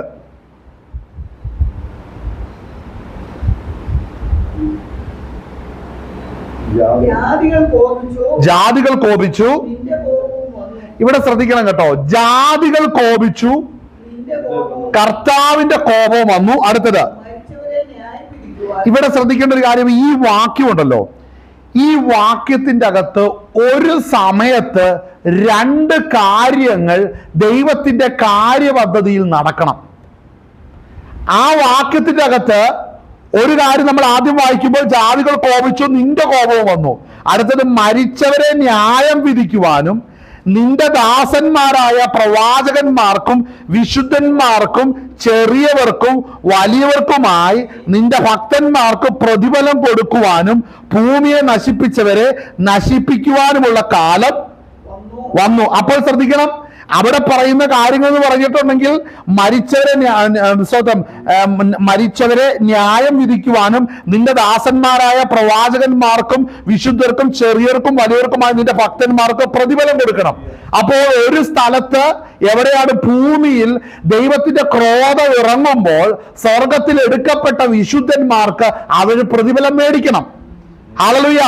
കാരണം ഇതിന് നമ്മൾ തെസ്സലോനിക്കർക്ക് ലേഖനം, അതിന്റെ 2-ാം ലേഖനത്തിൽ നമ്മൾ വായിക്കുന്ന സമയത്തും ഇതേ വചനം അവിടെ കാണുന്നുണ്ട്. അതായത് ഒരു സമയത്ത് തന്നെ രണ്ട് ദൈവത്തിന്റെ കാര്യപരിപാടി നടക്കുകയാണ്. തെരഞ്ഞെടുക്കപ്പെട്ടവർ ആ സമയത്ത് സ്വർഗത്തിൽ ഇരിക്കുമ്പോൾ തന്നെ കൈവിടപ്പെട്ടവർ ഭൂമിയിൽ ഇരിക്കുന്നു. അവരുടെ മേൽ ദൈവത്തിന്റെ ക്രോധം വെളിപ്പെടണം. ഇങ്ങനെ രണ്ട് പ്രോസസ്സിലേക്ക് ഇത് തിരിയുകയാണ്. നമ്മൾ ഈ വചനം നോക്കുന്ന സമയത്ത് അവിടെ ശ്രദ്ധിക്കേണ്ട ഒരു കാര്യം എന്താണെന്നറിയാമോ? ഇത് രണ്ട് സംഭവിക്കണമെന്നുണ്ടെങ്കിൽ അടുത്ത കാര്യം ശ്രദ്ധിക്കണം. അവിടെ വായിക്കുന്നത് എന്താണ്? അതിന്റെ പ്രതിഫലം കൊടുക്കുവാനും ഭൂമിയെ നശിപ്പിക്കുന്നവരെ നശിപ്പിക്കുവാനുമുള്ള കാലം വന്നു. 19-ാം വാക്യം, അപ്പോൾ സ്വർഗത്തിലെ ദൈവാലയം തുറന്നു. അവന്റെ നിയമപെട്ടകം അവന്റെ ആലയത്തിൽ പ്രത്യക്ഷമായി മിന്നലും നാദവും ഇടിമുഴക്കവും ഭൂകമ്പവും വലിയ കന്മഴയും ഉണ്ടായി. അപ്പോൾ ശ്രദ്ധിക്കണം, അപ്പൊ ഞാൻ പറഞ്ഞു, ഇത് ഈ ഭൂമിയിൽ ഇരിക്കുന്നവരുടെ മേൽ ന്യായവിധിയും സ്വർഗത്തിലേക്ക് എടുക്കപ്പെട്ടവരുടെ മേലെ എന്ത് സംഭവിക്കുന്നു? അവർക്ക് പ്രതിഫലം കൊടുക്കുകയും ചെയ്യുകയാണ്. ഈ സംഭവം നടന്നു കഴിയുമ്പോൾ എന്ത് സംഭവിക്കും അറിയാമോ? സ്തോത്രം, ദൈവത്തിന്റെ ക്രോധത്തിന്റെ പദ്ധതി സ്റ്റാർട്ട് ചെയ്യുകയാണ്. അതായത് 6-ാം മുദ്ര എന്ന് പറയുന്നതിന്റെ സ്തോത്രം എക്സ്പാൻഷൻ ആണ് കലശങ്ങളും അതുപോലെ തന്നെ ക്രോധ കലശങ്ങളും കാഹളങ്ങളും കലശവും അത് ഒരുപോലെ അത് വായിക്കുമ്പോഴാണ് നമുക്ക് 6-ാം മുദ്രയുടെ എക്സ്പാൻഷൻ മനസ്സിലാകുന്നത്. അതായത് 5-ാം മുദ്രയിൽ നമ്മൾ കാണുന്നത് എന്താണ്? അവിടെ യാഗപീഠത്തിന് കീഴെ സ്തോത്രം കരഞ്ഞുകൊണ്ടിരിക്കുന്ന അല്ലെങ്കിൽ നിലവിളിക്കുന്ന ആത്മാക്കളെ കാണാൻ ഇടയായി, രക്തസാക്ഷികളെ കാണാൻ ഇടയായി തീർന്നു. അവരോട് പറയുന്നത് എന്താ? ഇനിയും സ്തോത്രം ഭൂമിയിൽ വന്നു ചേരുവാനിരിക്കുന്ന വിശുദ്ധന്മാർ വന്നു ചേരുന്നത് വരെയും നിങ്ങൾ അടങ്ങിപ്പാർക്കണം. മനസ്സിലാകുന്നുണ്ടോ? അപ്പോൾ ആ കാറ്റഗറിയിലല്ല, അതിനു മുമ്പാണ് ദൈവത്തിന്റെ പ്രവൃത്തി വെളിപ്പെടുന്നത്. ശ്രദ്ധിക്കേണ്ട ഒരു കാര്യമാണ്. നമ്മൾ ഈ വചനം വായിക്കുന്ന സമയത്ത് സ്തോത്രം നമ്മൾ അതിന്റെ 7-ാം കാഹളത്തെ കുറിച്ച് നമ്മൾ വായിച്ചത് സ്തോത്രം അതിന്റെ 8-ാം അധ്യായം, വെളിപ്പാട് പുസ്തകം 8-ാം അധ്യായം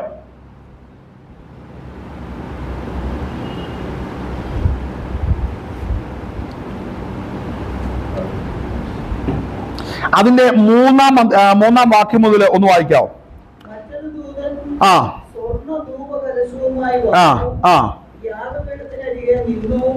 സിംഹാസനത്തിന് മുമ്പിലുള്ള സ്വർണ്ണപീഠത്തിന്മേൽ സകല വിശുദ്ധന്മാരുടെയും പ്രാർത്ഥനയോടും ചേർക്കേണ്ടതിന് വളരെ ധൂപവർഗം അവന് കൊടുത്തു. ധൂപവർഗത്തിന്റെ വിശുദ്ധന്മാരുടെ പ്രാർത്ഥനയോടും കൂടെ ദൂതന്റെ കയ്യിൽ നിന്ന് ദൈവസന്നിധിയിലേക്ക് കയറി ദൂതൻ ധൂപകലശം എടുത്തു. യാഗപീഠത്തിലെ ആ മണൽ നിറച്ച് ആ ഭൂമിയിലേക്ക് എറിഞ്ഞു. ആ ഉടനെ ആ ഇടിമുഴക്കവും ആ നാദവും ആ മിന്നലും ആ. ഭൂകമ്പവും ഉണ്ടായി. ഇവിടെ ശ്രദ്ധിക്കുന്നത് രണ്ടിന്റെ അവസാനം കോമൺ ആയിട്ട് നടക്കുന്ന രണ്ട് കാര്യങ്ങളാണ്. എന്തൊക്കെയാണ്? ഇടിമുഴക്കവും ഭൂമിയും വലിയ കന്മഴയും ഉണ്ടായെന്ന് നമ്മൾ 11-19 വാക്യത്തിൽ വായിക്കുമ്പോൾ തന്നെ നമ്മൾ ഇവിടെ 8-ാം അധ്യായം അതിന്റെ 5-ാം വാക്യത്തിൽ നമ്മൾ വായിക്കുന്നു. ഈ പറയുന്ന രണ്ട് സൈൻസും രണ്ടിടത്തും സംഭവിക്കുകയാണ്. അപ്പോൾ ആ സമയത്ത് എന്താണ് അവിടെ അത് സംഭവിക്കാൻ കാരണം എന്ന് പറഞ്ഞിട്ടുണ്ടെങ്കിൽ അവിടെ ഒരു പ്രാർത്ഥന നടക്കുകയാണ്. മനസ്സിലാവുന്നുണ്ടോ?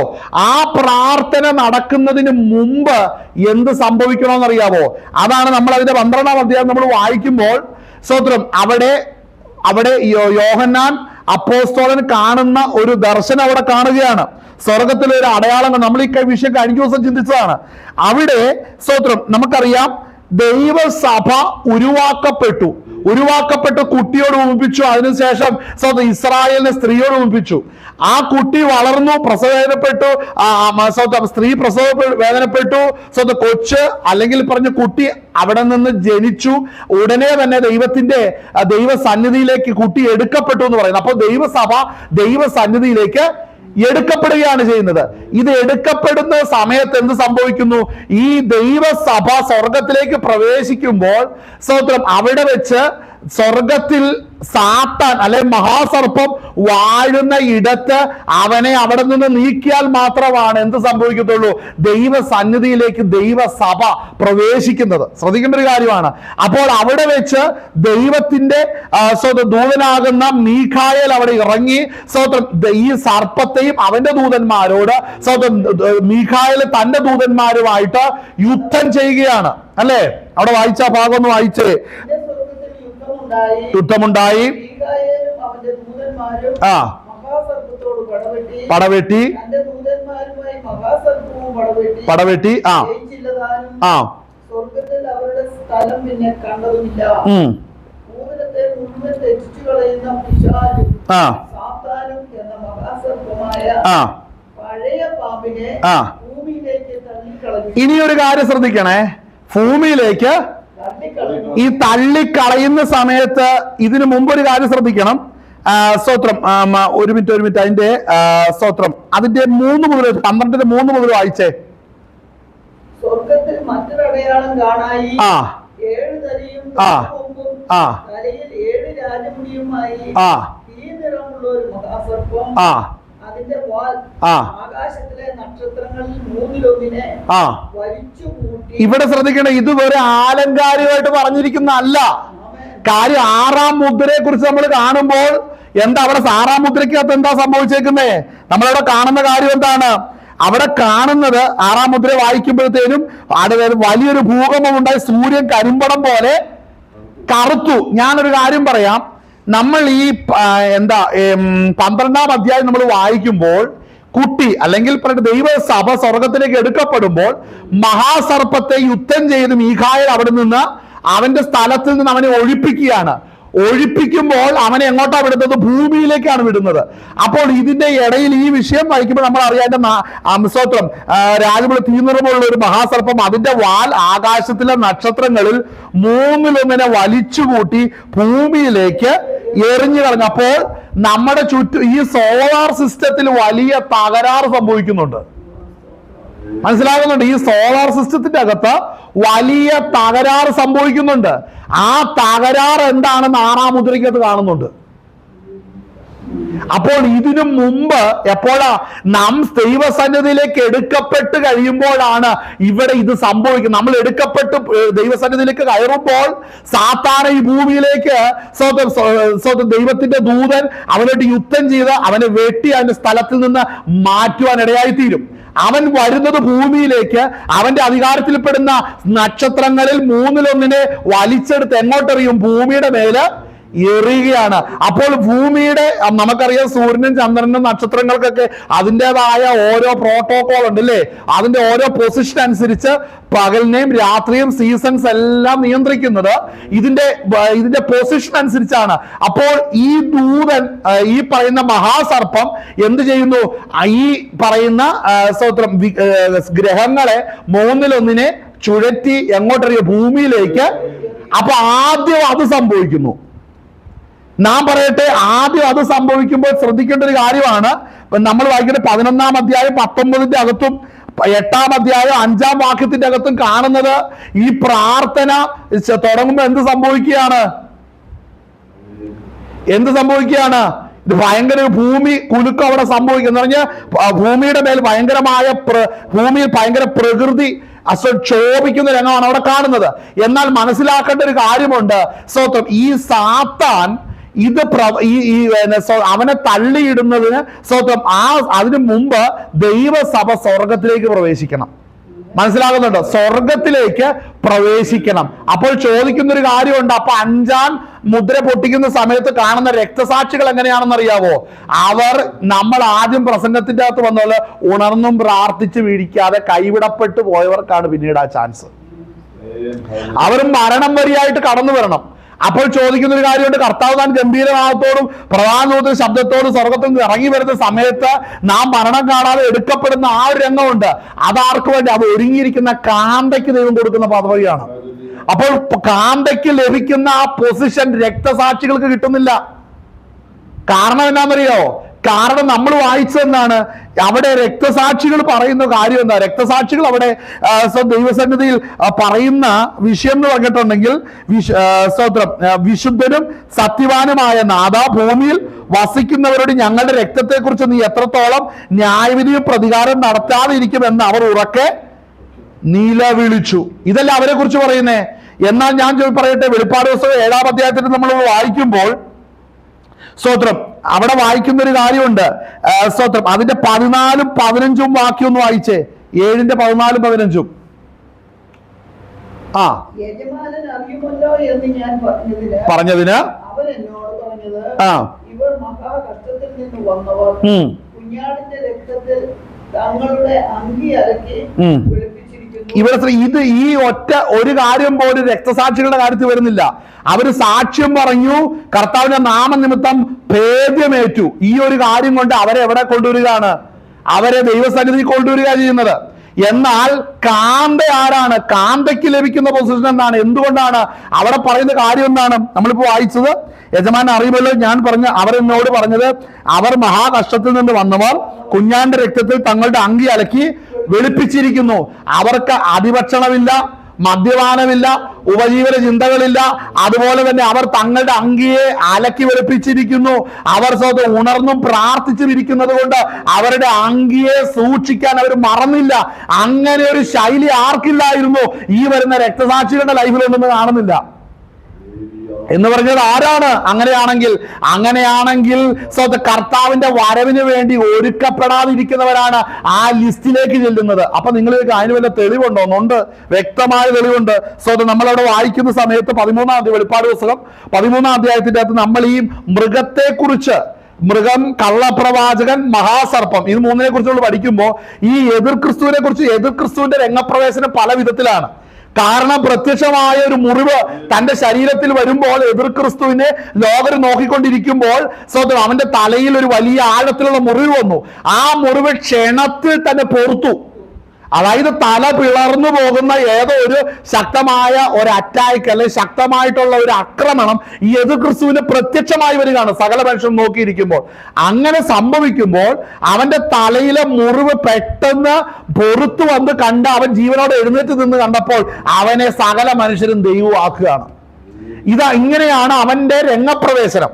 ശ്രദ്ധിക്കേണ്ട ഒരു കാര്യമുണ്ട്. മഹാസർപ്പമാകുന്ന സാത്താൻ എതിർക്രിസ്തുവിനോട് ശക്തി കൊടുക്കാതെ എതിർക്രിസ്തുവിന് പൂർണ്ണമായിട്ട് വെളിപ്പെടാൻ കഴിയത്തില്ല. എതിർക്രിസ്തുവിന് അത് വെളിപ്പെടണമെന്നുണ്ടെങ്കിൽ അവൻ ഇരിക്കുന്ന ഇടത്ത് നിന്ന്, എവിടെ മഹാസർപ്പം ഇരിക്കുന്ന ഇടത്ത് നിന്ന് അവൻ ഭൂമിയിൽ വന്നാൽ മാത്രമേ പൂർണ്ണമായത് വെളിപ്പെടത്തുള്ളൂ. അപ്പോൾ ഇന്ന് ദൈവസഭ ഇവിടെ ഉള്ളത് കൊണ്ടാണ്, സഭ ഇവിടെ ഉള്ളത് കൊണ്ടാണ് എതിർ ക്രിസ്തുവിന് പൂർണ്ണമായി വെളിപ്പെടാൻ കഴിയാത്തത്.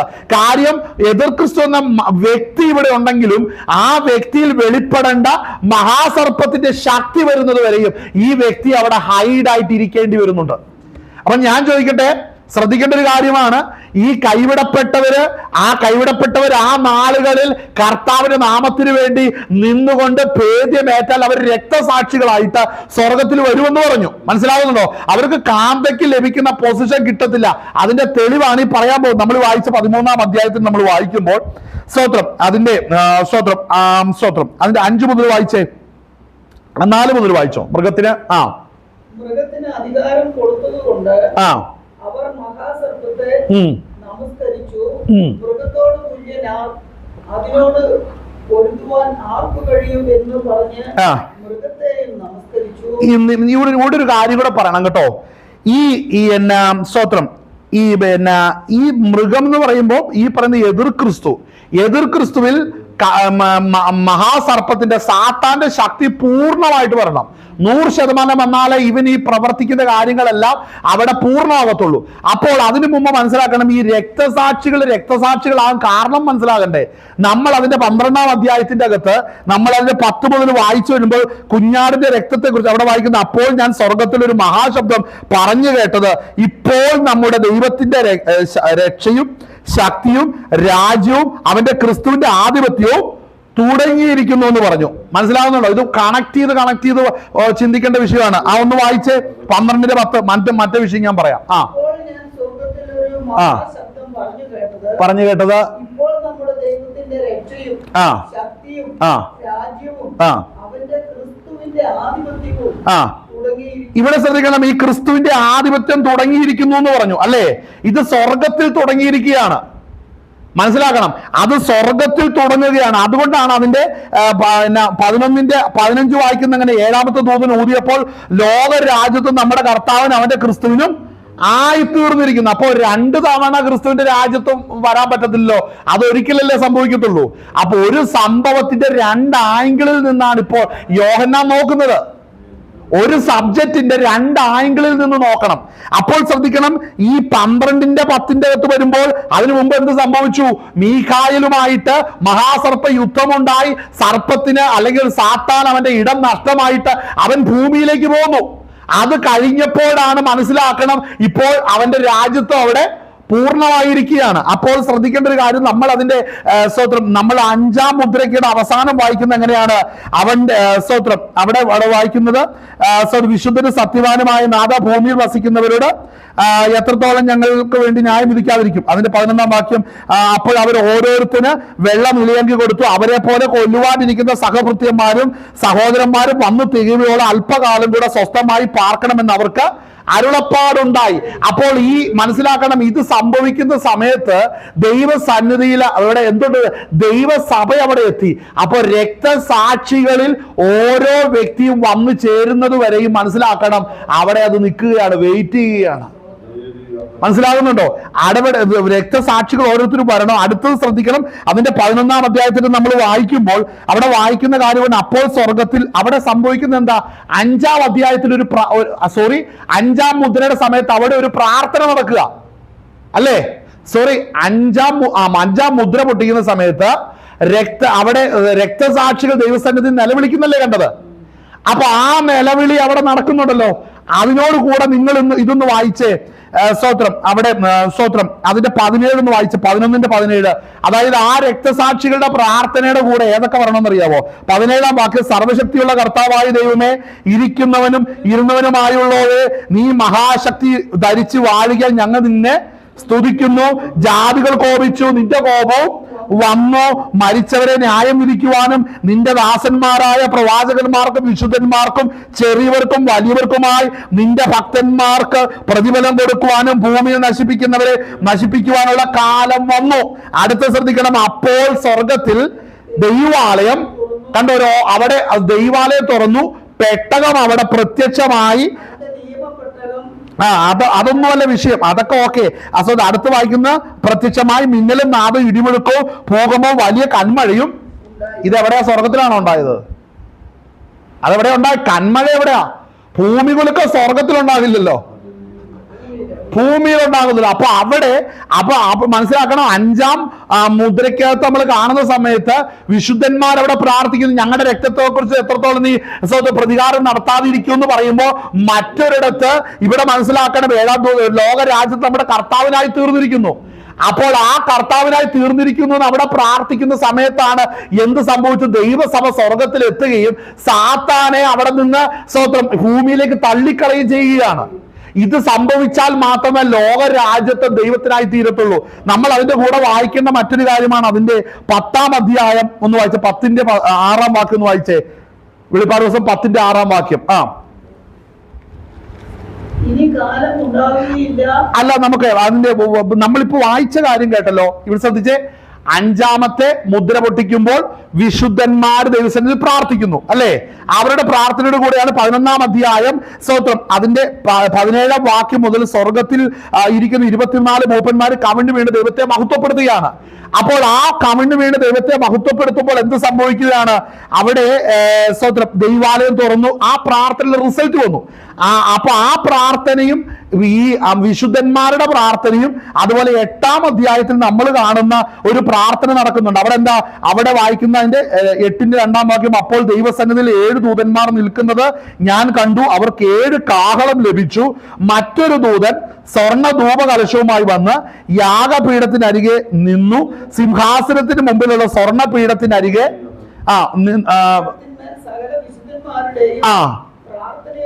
കണ്ട സകല വിശുദ്ധന്മാരപ്പ എവിടെയുണ്ട്? സ്വർഗത്തിൽ ചെന്നു. മനസ്സിലാവുന്നുണ്ടോ? അതായത് ദൈവസഭ ചെന്നു, അതിന്റെ കൂടെ രക്തസാക്ഷികൾ ചെന്ന് കഴിയുമ്പോഴത്തേനുമാണ് ഇവിടെ തുറക്കുക. അപ്പൊ നമ്മൾ മനസ്സിലാക്കുന്നത്, നമ്മുടെ ഈ ക്ലാസിക്കൽ പ്രീ ട്രിബുലേഷൻ തിയറി അനുസരിച്ച് 7 മുദ്ര 7 പഠിക്കണം, 7 കാഹളം 7 പഠിക്കണം, 7 കലശം 7 പഠിക്കണം. ഇതെല്ലാം ഡിഫറന്റ് ആയിട്ടുള്ള ന്യായവിധിയാണെന്നുള്ള ടീച്ചിങ് ആണ് നമ്മൾ ബൈബിൾ കോളേജിൽ നിന്ന് കിട്ടിയിരിക്കുന്നത്. പക്ഷെ നമ്മൾ ഈ വചനം പഠിച്ചു വരുമ്പോൾ ഒരു സംഭവം ഒരിക്കലേ ഉള്ളൂ, ഒരു സംഭവം പിന്നീടില്ല. നിങ്ങൾ ശ്രദ്ധിക്കണം. അതിന്റെ കാരണം എന്താണെന്നറിയോ? ഒരു കാരണം എന്ന് പറഞ്ഞാൽ 6-ാം അധ്യായം നമ്മൾ വായിക്കുമ്പോൾ അതിന്റെ 15-ാം വാക്യം, ഭൂമിയിലെ രാജാക്കന്മാരും മഹത്വക്കളും സഹസാധുമാരും ധനവാന്മാരും ബലവാന്മാരും സകലദാസന്മാരും സ്വതന്ത്രന്മാരും ഗുഹകളും മലപ്പാറ ഒളിച്ചുകളും മലകളോടും പാറകളോടും ഞങ്ങളുടെ മേൽ വീഴുമെന്ന് പറഞ്ഞു. അതിന്റെ തൊട്ടതിന്റെ 14-ാം വാക്യം വായിക്കുമ്പോൾ, പുസ്തക ചുരുട്ടും പോലെ ആകാശം മാറിപ്പോയി, എല്ലാ മലയും ദ്വീപും സ്വസ്ഥാനത്ത് നിന്ന് ഇളകിപ്പോയി. ഇതെല്ലാം ഇളകിപ്പോയ പിന്നെ എവിടുന്നാണ് ഈ കാഹളവും കലശത്തിനും വേണ്ടി അവിടെ പ്രവർത്തിക്കാൻ സമയമുള്ളത്? അവിടെ ഭൂമി ഇല്ലല്ലോ, അവിടെ ഇല്ലല്ലോ. അപ്പോൾ മനസ്സിലാക്കേണ്ട ഒരു കാര്യം, ഈ 6-ാം മുദ്രയുടെ എക്സ്പാൻഷൻ ആണ്. അതൊരു വലിയ വൈഡായിട്ട് വേണം 6-ാം മുദ്രയെ കാണാൻ. 6-ാം മുദ്രയെ കാണാനായിട്ടാണ് ഈ പറഞ്ഞ കലശവും കാഹളവും നമ്മൾ പാരലായിട്ട് വായിക്കുമ്പോഴാണ് 6-ാം മുദ്രയുടെ കാര്യം നമ്മൾ മനസ്സിലാകുന്നത്. അതിന്റെ ഇടയിലാണെന്ന് മനസ്സിലാക്കണം. 2 സാക്ഷികൾ വരും. ഇനി ശ്രദ്ധിക്കണം, നമ്മൾ പറയാൻ വന്ന കാര്യം ഇനി പറയാം. ഈ 2 സാക്ഷികൾ വരുമ്പോൾ, ഈ 2 സാക്ഷികൾ യഥാർത്ഥത്തിൽ ദൈവസന്നിധിയിൽ നിൽക്കുന്ന 2 ഒലിവ് വൃക്ഷങ്ങളും, അങ്ങനെയാണ് അതിനെ കുറിച്ച് പറയുന്നത്, അല്ലെ? 2 ഒലിവ് വൃക്ഷങ്ങളും അതുപോലെ 2 നിലവിളക്കും ആന്നു. അപ്പൊ നിലവിളക്ക് എന്താ? സഭയല്ലേ? അപ്പൊ 2 നിലവിളക്കും. പക്ഷെ അവർ 2 വ്യക്തികളാണ് അവിടെ കാണുമ്പോൾ. അപ്പോൾ ആ 2 വ്യക്തികളെ ആരെങ്കിലും കൊല്ലുവാൻ നോക്കിയാൽ ഭയങ്കരമായ ന്യായവിധി അവിടെ ഉണ്ടാകുമെന്ന് പറഞ്ഞിരിക്കുകയാണ്. അപ്പോൾ ശ്രദ്ധിക്കേണ്ട ഒരു കാര്യമാണ്, ഇതെന്താ ഇവിടെ നടക്കുന്നതെന്നറിയാവോ? നമ്മളിവിടെ വായിക്കുമ്പോൾ അതിന്റെ 6-ാം വാക്യം, 11-ന്റെ 6 വാക്യം, അവരുടെ പ്രവചന കാലത്ത് മഴ പെയ്യാതെ വണ്ണം ആകാശം അടച്ചു കളയുവാനും അവർക്ക് അധികാരമുണ്ട്, വെള്ളത്തെ രക്തമാക്കുവാനും ഇച്ഛിക്കുമ്പോഴൊക്കെയും സകല ബാധകളാൽ ഭൂമിയെ ദണ്ഡിപ്പിക്കുവാനും അധികാരം ഉണ്ട് എന്ന് പറഞ്ഞാൽ മനസ്സിലാവേണ്ട കാര്യം എന്നാ? ഈ പ്രവചന കാലത്ത് മഴ പെയ്യാതെ, ഏലിയാവിന്റെ കാലത്ത് മഴ പെയ്യാതെ പോലെ ഏതൊക്കെ രാജ്യങ്ങളാണോ എതിർക്കുന്നത് ആ രാജ്യങ്ങളിൽ മഴയുണ്ടാകത്തില്ല. അപ്പൊ നിങ്ങൾ ചോദിക്കുന്ന ഒരു കാര്യം, അതൊരു ചെറിയ കാര്യമല്ലേ? അല്ല, വലിയ കാര്യമാണ്. എന്താണെന്നറിയാവോ? അടുത്ത് പറയുന്ന കാര്യം എന്താണ്? ഒരു കാര്യം എന്താണ്? അവിടെ ആകാശം അടച്ചു കളയുവാൻ അധികാരം, വെള്ളത്തെ രക്തമാക്കുവാനും ഇച്ഛിക്കുമ്പോഴൊക്കെയും സകല ബാധകൾ കൊണ്ടും ഭൂമിയെ ദണ്ഡിപ്പിക്കുവാനും അധികാരമുണ്ട്. ഈ ബാധ നമ്മൾ കാണുന്ന എവിടെയാ? പറഞ്ഞേ. ബാധ നമ്മൾ കാണുന്ന എവിടെയാ? 10 ബാധ മിസ്രൈമില്. അപ്പോ ആ സംഭവം ഇതിന്റെ നിഴല് പോലെ നിന്ന് അന്ന് കാണിച്ചു കൊടുത്തത്. അതിന്റെ പൂർണ്ണ രൂപം കാണാൻ പോകും. അതായത് ബാധകൾ എന്ന് പറയുമ്പോൾ നമ്മൾ പറയുന്ന പോലെ അന്നുള്ള ഓരോ ബാധ ഇന്നുണ്ടോ? വെള്ളത്തെ രക്തമാക്കുന്ന ഒരു ബാധയായിരുന്നു, ആദ്യത്തെ ബാധയായിരുന്നു അല്ലേ? വെള്ളത്തെ രക്തമാക്കുന്നു. അപ്പോൾ ഇവിടെ ഈ രണ്ടുപേര് പറയുമ്പോൾ മറ്റ് രാജ്യങ്ങളിൽ ന്യായവിധി നടക്കുന്നത് ഇവര് പറയുന്നത് പോലെയായിരുന്നു. തെളിവേതെന്നറിയോ? നമ്മൾ വായിക്കുമ്പോൾ അതിന്റെ 16-ാം അധ്യായം നമ്മൾ ക്രോധ കലശങ്ങൾ വായിക്കുമ്പോൾ സ്തോത്രം അവിടെ വായിക്കുന്നത് സ്തോത്രം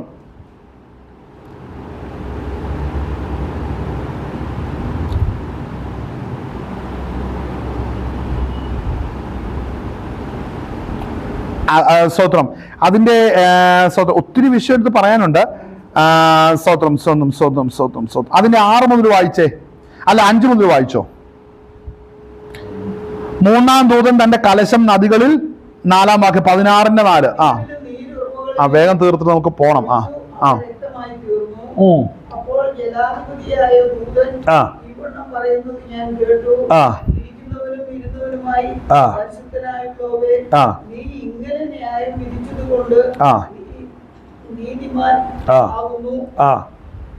വിശുദ്ധന്മാരുടെയും പ്രവാചകന്മാരുടെയും രക്തം അവർ ചിന്തിച്ചതുകൊണ്ട് നീ അവർക്ക് രക്തം കുടിക്കുവാൻ കൊടുത്തു. ഇപ്പൊ ശ്രദ്ധിക്കണം. അപ്പോൾ രക്തം കുടിക്കാൻ കൊടുക്കും എന്ന് പറയുമ്പോൾ ഇസ്രായേലിലും രക്തം കുടിക്കാൻ കൊടുത്തൊരു കാര്യം എന്നാ? കർത്താവിന്റെ മക്കളുടെ രക്തം ഇസ്രായേലിൽ ചിന്തിച്ചത് കൊണ്ട് ഫറവോനും അവന്റെ സൈന്യത്തിനും രക്തം കുടിക്കാൻ തന്നെ ദൈവം കൊടുത്തു. അപ്പോൾ ഇത് അവിടുത്തെ സെയിം സംഭവമാണ് ഇവിടെ നടക്കുന്നത്. അപ്പോൾ ഇതെങ്ങനെ വായിക്കണമെന്ന് അറിയാവോ? ഇത് നമ്മൾ ആ 2 സാക്ഷികളുടെ കാര്യം വായിക്കുമ്പോൾ അവിടെ വായിക്കുന്നത് സ്തോത്രം അവിടെ അന്ന് ഭൂമിയിൽ കർത്താവിന്റെ സ്ഥലം നിൽക്കുക 2 നിമിഷമാകും. ആരെങ്കിലും അവർക്ക് ദോഷം ചെയ്യുവാൻ ഇച്ഛിച്ചാൽ അവരുടെ വായിന്ന് തീ പുറപ്പെട്ട് അവരുടെ ശത്രുക്കൾ ദഹിച്ചു കളയും. അവർ ദോഷം വരുന്നത് ഇച്ഛിക്കുന്നവൻ ഇങ്ങനെ മരിക്കേണ്ടി വരും. അവരുടെ പ്രവചന കാലത്ത് മഴ പെയ്യാതെ വണ്ണം ആകാശം അടച്ചു കളയുവാൻ അവർക്ക് അധികാരമുണ്ട്. അടുത്ത് വരിക്കുന്നത് സ്തോത്രം ഇച്ഛിക്കുമ്പോഴൊക്കെയും സകല ബാധ കൊണ്ട് ഭൂമിയെ ദണ്ഡിപ്പിക്കുവാൻ അവർക്ക് അധികാരമുണ്ട്. അവർ തങ്ങളുടെ സാക്ഷ്യം തികച്ച ശേഷം ആഴത്തിൽ നിന്ന് കയറി വരുന്ന മൃഗം അവരോട് പടവെട്ടി അവരെ ജയിച്ചു കൊന്നു. ഈ ഭാഗം നമ്മൾ വായിക്കുമ്പോൾ ഇതിനു മുമ്പ് ഇവിടെ എന്ത് സംഭവിക്കും എന്നറിയാവോ? ഇവരിവിടെ നിന്ന് യെരുശലേമിൽ ഇരുന്നുകൊണ്ട് മറ്റ് രാജ്യങ്ങളോട് ഈ വചനം പറയും. അല്ലെങ്കിൽ അന്നത്തെ ഈ വചനം ശുശ്രൂഷ ചെയ്തുകൊണ്ടിരിക്കുന്ന സമയത്ത് വചനം ദൈവത്തിന്റെ നീതിയെ പ്രസംഗിക്കും. നീതിയെ പ്രസംഗിക്കുമ്പോൾ അത് അംഗീകരിക്കാൻ എതിർ ക്രിസ്തുവിന് അവന്റെ സൈന്യത്തിന് കഴിയത്തില്ല. അങ്ങനെ വന്നു കഴിയുമ്പോൾ യെരുശലേമിന് നേരെ വരുന്നത് പോലെ തന്നെ ഈ 2 സാക്ഷികളെ കൊല്ലുവാൻ അടുത്ത് വരും. ഇത് വരുന്നതിന് മുമ്പാണ് ഇവിടെ കൈവിടപ്പെട്ടു പോയവർ രക്തസാക്ഷികളായി തീരുന്നത്. അതിന്റെ തെളിവാണ് ഞാൻ ആ വായിച്ച ഭാഗത്തിന്റെ അകത്ത് അതിന്റെ 13-ാം അധ്യായത്തിന്റെ അകത്ത് വായിക്കുന്നത്. 13-ന്റെ 6-ാം വാക്യം വായിക്കുന്നത് എന്താണെന്നറിയോ? 13-ന്റെ 5 മുതൽ വായിക്കാം. വമ്പും ദൂഷണവും സംസാരിക്കുന്ന വായ് അതിന് ലഭിച്ചു. 42 മാസം പ്രവർത്തിക്കുവാൻ അധികാരം ലഭിച്ചു. അത് ദൈവത്തിന്റെ നാമത്തെയും അവന്റെ കൂടാരത്തെയും സ്വർഗത്തിൽ വസിക്കുന്നവരെയും ദുഷിക്കുവാൻ ദൈവദൂഷണത്തിനായി വായ തുറന്നു. അതായത് മനസ്സിലാക്കണം, വചനം ഒരിക്കൽ കേട്ടിട്ടുള്ളവനും യേശു ക്രിസ്തുവിനെ അറിയാവുന്നവനും ഒരുങ്ങാതിരുന്നത് കൊണ്ടാണ് കൈവിടപ്പെട്ടു പോയത്. ഒരുങ്ങാതിരുന്ന് കഴിയുമ്പോൾ അതുവരെ അവർ വിശ്വസിച്ചില്ല. ഒരുങ്ങാതിരുന്ന് അവർക്ക് പറ്റിയ ആ കളിപ്പ് മനസ്സിലായി അവർ ഇരിക്കുമ്പോൾ എന്ത് സംഭവിക്കുന്ന അറിയാമോ? എതിർ ക്രിസ്തു സകല മനുഷ്യർക്ക് സ്വർഗത്തിലെ ദൈവം ക്രിസ്തുവിനെ കുറിച്ചും സ്വർഗത്തിലെ ദൈവത്തെ കുറിച്ചും ഭൂമിയിൽ ദൂഷണം പറയാൻ തുടങ്ങും. ഈ ദൂഷണം പറയുന്നു കഴിയുമ്പോൾ എന്ത് സംഭവിക്കുന്ന അറിയാമോ? ഇതിനെതിരെ പ്രതികരിക്കാൻ കൈവിടപ്പെട്ട എഴുന്നേറ്റ് വരും. അന്ന് വലിയ എല്ലാവരും അന്ന് സടകുടഞ്ഞെഴുന്നേക്കും. സഭായോഗത്തിന് വരാത്തതിന് അന്ന് അവിടെ പ്രൊട്ടസ്റ്റ് ചെയ്യാൻ തുടങ്ങും. അപ്പോൾ എന്നാ കാണിക്കുന്ന എതിർ ക്രിസ്തു അവരെ കൊല്ലും. അതിന് വാക്യമാണ് നമ്മൾ അടുത്ത വാക്യം നമ്മൾ കാണുന്നത്. അവിടെ വായിക്കുന്ന അടുത്ത വാക്യം വായിച്ച് ദൂഷത്തിന് വായു തുറന്നു. വിശുദ്ധന്മാരോട് യുദ്ധം ചെയ്ത് അവരെ ജയിക്കുവാനും അതിന് അതെങ്ങനെ ശരിയാവും? ഭൂമി വിശുദ്ധനില്ലല്ലോ. അപ്പൊ പിന്നെ എങ്ങനെയാ? അത് ആരാണത്? അപ്പോൾ ആദ്യത്തെ ഫസ്റ്റ് ക്വാളിറ്റിയിലുള്ളവർ ദൈവസന്നിധി പോയി.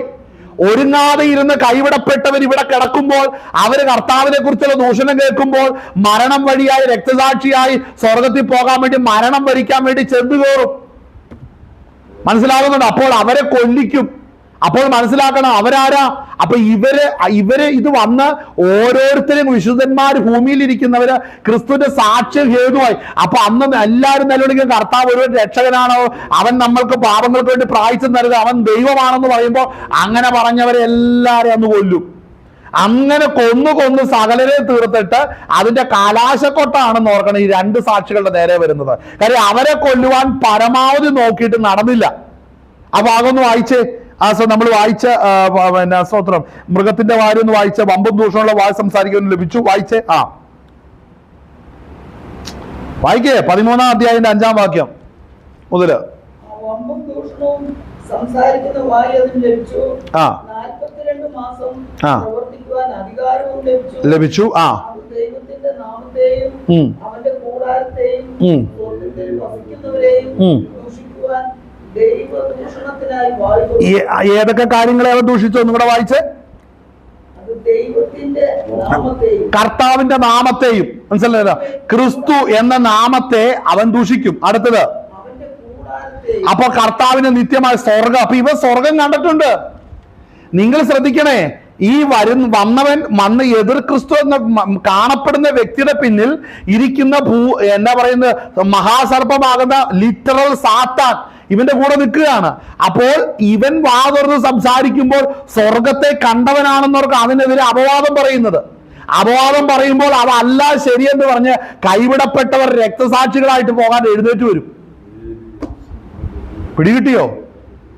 ഹല്ലേലൂയ. വായിച്ചേ.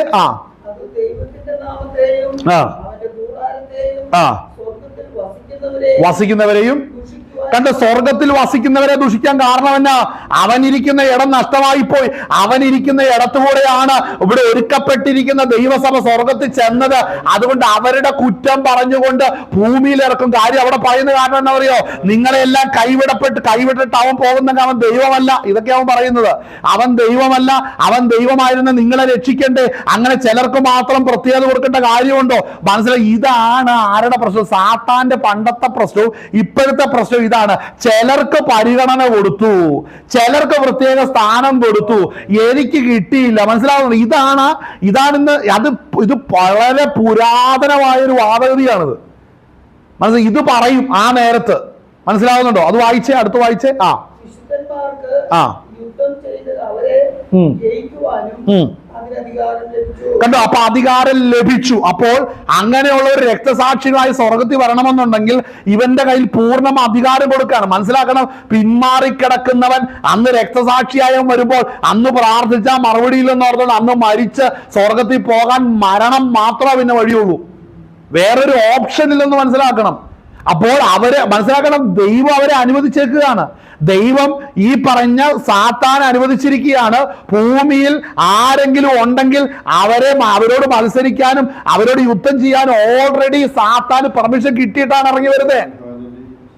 പിടികിട്ടിയോ? കാരണം ഭൂമിയിൽ കർത്താവിന്റെ ശേഷിപ്പില്ല. ഇനി അതുകൊണ്ടാണ് 5ാമത്തെ മുദ്ര പൊട്ടിക്കുമ്പോൾ രക്തസാക്ഷികൾ പറയുന്നത് അവർ പറഞ്ഞ സാക്ഷ്യം ഹേതുവായി. മനസ്സിലാവുന്നു? വെറുതെ പറഞ്ഞല്ല. അവിടെ വായിക്കുന്ന എന്താണ്? സ്തോത്രം. അവിടെ വായിക്കുന്നത്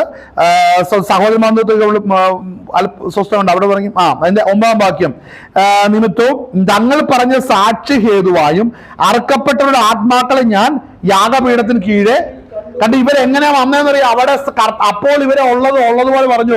യേശുക്രിസ്തു മാത്രമാ ദൈവമെന്ന് അടിവരയിട്ട് പറഞ്ഞു. അതാണ് ആകെയുള്ള സാക്ഷ്യം. പക്ഷെ അവരവരുടെ ആയുസിൽ ഒരിക്കൽ പോലും അവരുടെ അങ്കി അലക്കി വെളുപ്പിക്കുന്ന ഒരു പ്രോസസ്സിൽ വന്നില്ല. അത് നമ്മളാ എന്നത്. ഒരുങ്ങിയിരിക്കുന്നവരെ അങ്കി അലക്കി വെളുപ്പിക്കത്തുള്ളൂ. ഇത് രണ്ടാണ്. ആമേൻ. മനസ്സിലാക്കണം. അതങ്ങനെ സംഭവിച്ചു കഴിയുമ്പോൾ ഞാൻ പറഞ്ഞതുപോലെ സ്തോത്രം ഈ രക്തസാക്ഷികളായി എല്ലാവരും മരണപ്പെട്ട ശേഷം അതിന്റെ ഒടുവിലാണെന്ന് ഓർക്കണം ഈ പറയുന്ന സ്തോത്രം 2 സാക്ഷികളുടെ അടുക്കിലേക്ക് വരുന്നത്. അപ്പോൾ എന്ത് സംഭവിക്കുന്നു? സ്തോത്രം അവിടെ സ്തോത്രം അതിന്റെ 11-ന്റെ 7 മുതൽ വായിച്ചേ. അതിന്റെ 6 മുതൽ 11-ന്റെ 6 മുതൽ വായിച്ചു. വേഗം വായിച്ചു നിർത്ത്. വേഗം കൊടുക്ക. വെളിപ്പാട് ദിവസം 11-ന്റെ 6-ാം വാക്യം മുതലാണ്. ഹല്ലേലൂയ. പ്രവചന കാലത്ത് മഴ പെയ്യാതെ വണ്ണം അധികാരമുണ്ട്. വെള്ളത്തെ രക്തമാക്കുവാനും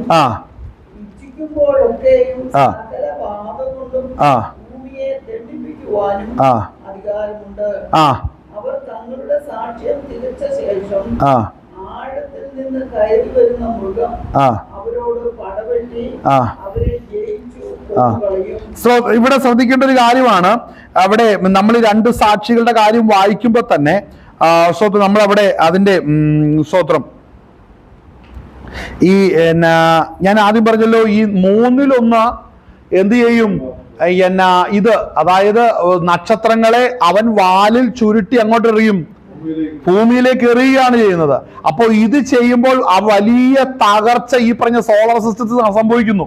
അപ്പൊ ഇത് കഴിയുമ്പോഴാണ് ഈ 2 സാക്ഷികൾ എന്ത് ചെയ്യുന്നു, ഇവര് സാക്ഷ്യം പറയുകയാണ്.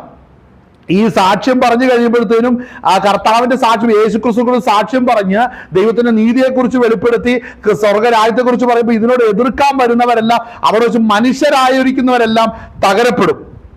അപ്പോൾ മനസ്സിലായതിന്റെ 16-ാം അധ്യായത്തിൽ നമ്മൾ നോക്കുമ്പോൾ സ്തോത്രം, അവിടെ വായിക്കുന്നതിന് 16-4 മുതൽ വായിക്കുമ്പോൾ, 3-ാമത്തെ ദൂതൻ തന്റെ കലശം നദിയിലും നീരുറവുകളിലും ഒഴിച്ചു, അത് രക്തമായി തീർന്നു. കണ്ടു, ഇത് ഇസ്രായേലിലും കണ്ടു. അപ്പോൾ ജലാധിപതിയായ ദൂതൻ ഇവണ്ണം പറയുന്നത് ഞാൻ കേട്ടു, ഇരുന്നവനുമായി പരിശുദ്ധനായുള്ളവേ, നീ ഇങ്ങനെ ന്യായം വിധിച്ചത് കൊണ്ട് നീതിമാനാകുന്നു. വിശുദ്ധന്മാരുടെ പ്രവാചകന്മാരുടെ രക്തം അവർ ചിന്മിച്ചത് കൊണ്ട് നീ അവർക്ക് രക്തം കുടിക്കുവാൻ കൊടുത്തതിന് അവർ യോഗ്യർ തന്നെ. 7-ാം വാക്യം, അവണ്ണ യാഗപീഠവും അത് സർവശക്തിയുള്ള ദൈവമായ കർത്താവേ, നിന്റെ ന്യായവിധികൾ സത്യവും നീതിയുള്ളതെന്ന് പറഞ്ഞു. 4-ാമത്തവൻ തന്റെ കലശം സൂര്യനിൽ ഒഴിച്ചു, അപ്പോൾ തീ കൊണ്ട് മനുഷ്യരെ ചുടുവാൻ തക്കണം അതിന് അധികാരം ലഭിച്ചു. അപ്പോൾ ശ്രദ്ധിക്കുക, ഇത് സ്റ്റാർട്ട് ചെയ്യുന്നത് ഇവരാ. അപ്പോൾ ഈ പറയുന്ന സാത്താൻ തിരിച്ചറിയുന്ന കാര്യം എന്താണെന്നറിയാവോ, ഈ 2 സാക്ഷികളുടെ വായിൽ നിന്ന് വരുന്ന വചന നിമിത്തമാണ് ഈ പ്രപഞ്ചത്തിന്റെ അകത്ത് കാര്യങ്ങൾ ചലിക്കപ്പെടുന്നതെന്ന് ഇവന് തിരിച്ചറിഞ്ഞപ്പോ അവരെ കൊല്ലാൻ വേണ്ടി അടുത്തു വന്നു. പിടികിട്ടിയോ? അപ്പോൾ അടുത്ത് ശ്രദ്ധിക്കണം, സ്ത്രീയെ ഉപദ്രവിക്കാൻ തുടങ്ങിയെന്ന് സർപ്പത്തെ കുറിച്ച് പറയുമ്പോൾ മനസ്സിലാക്കണം, ഇത് ഇസ്രായേലിലാന്ന് മനസ്സിലാക്കണം. അപ്പോൾ മനസ്സിലാക്കണം, എല്ലാ ഭൂമിയിലെ കാര്യങ്ങളുടെ സ്തോത്രം ആത്മീക ഭൗതിക കാര്യങ്ങളുടെ ചലനം നടക്കുന്ന ഇസ്രായേലിന്റെ വെളിച്ചത്തിലാണെന്ന് മനസ്സിലാക്കുന്ന സാത്താനാണെന്ന് ഓർക്കണം അവിടെ ഇരിക്കുന്ന 2 സാക്ഷികളെ കൊല്ലുവാനായിട്ട് കയറി വരുന്നത്. ഹല്ലേലൂയ, സ്തോത്രം. ഒന്ന് വായിച്ച അതിന്റെ 9 മുതൽ വായിച്ചേ. ചുമ്മാ നോക്കൊണ്ടിരിക്കാതെ വായിക്ക്, വേഗം വായിക്ക്. 16-9 എല്ലാം ഗ്രഹിക്കുന്നുണ്ടോ പറയുന്നത്? അത്യുഷ്ണത്താൽ വെന്തുപോയി, ഈ ബാധകളുടെ മേൽ അധികാരമുള്ള ദൈവത്തിന്റെ നാമത്തെ ദൂഷിച്ചതല്ലാതെ. കണ്ടോ, അപ്പോ കർത്താവിന്റെ നാമം പറഞ്ഞ് അതനുസരിക്കാതെ വന്നപ്പോ ആ രാജ്യത്തിന്റെ മേല് ഈ പറയുന്ന ബാധ ചെല്ലുകയാണ്. അതുകൊണ്ടാണ് ആ ജനം കർത്താവിന്റെ നാമത്തെ ദൂഷിച്ചത്. ഇതിന്റെ കാരണമല്ല യേശുക്രിസ്തുവിൽ വിശ്വസിക്കാത്തതുകൊണ്ടാണെന്നുള്ള കാര്യം രാജ്യങ്ങളോട് പരസ്യമായിട്ട് പറയുമ്പോൾ രാജ്യങ്ങൾ പരസ്യമായിട്ട് അതിനെ എതിർക്കുകയാണ്. കാര്യം ഈ രാജ്യങ്ങളെല്ലാം നയിക്കപ്പെടുന്നത് ഈ പറയുന്ന മഹാസർപ്പത്തിന്റെ കൺട്രോളിലാണ്. കാര്യം ഇത്രയും നാള് ഈ മഹാസർപ്പത്തിന്റെ കൺട്രോളിലിരിക്കുന്ന രാജ്യങ്ങളും അതിന്റെ നേതാക്കന്മാരെല്ലാം അവിടെ വരുമ്പോൾ ഇവരെ ബാധിക്കുന്നത് ഈ ദുർഭൂത ശക്തിയാണ്. അപ്പോൾ ഒരു കാര്യമുണ്ട്, ഇത് ദൈവസന്നിധിക്ക് നേരെ യുദ്ധം ചെയ്യുവാനായിട്ടാണ് ഇതിനെ ഒരുക്കിക്കൊണ്ടിരിക്കുന്നത്. വായിച്ചെടുത്ത ഭാഗം വായിച്ചേ. ദൈവനാമത്തെ ദുഷിച്ചതല്ലാതെ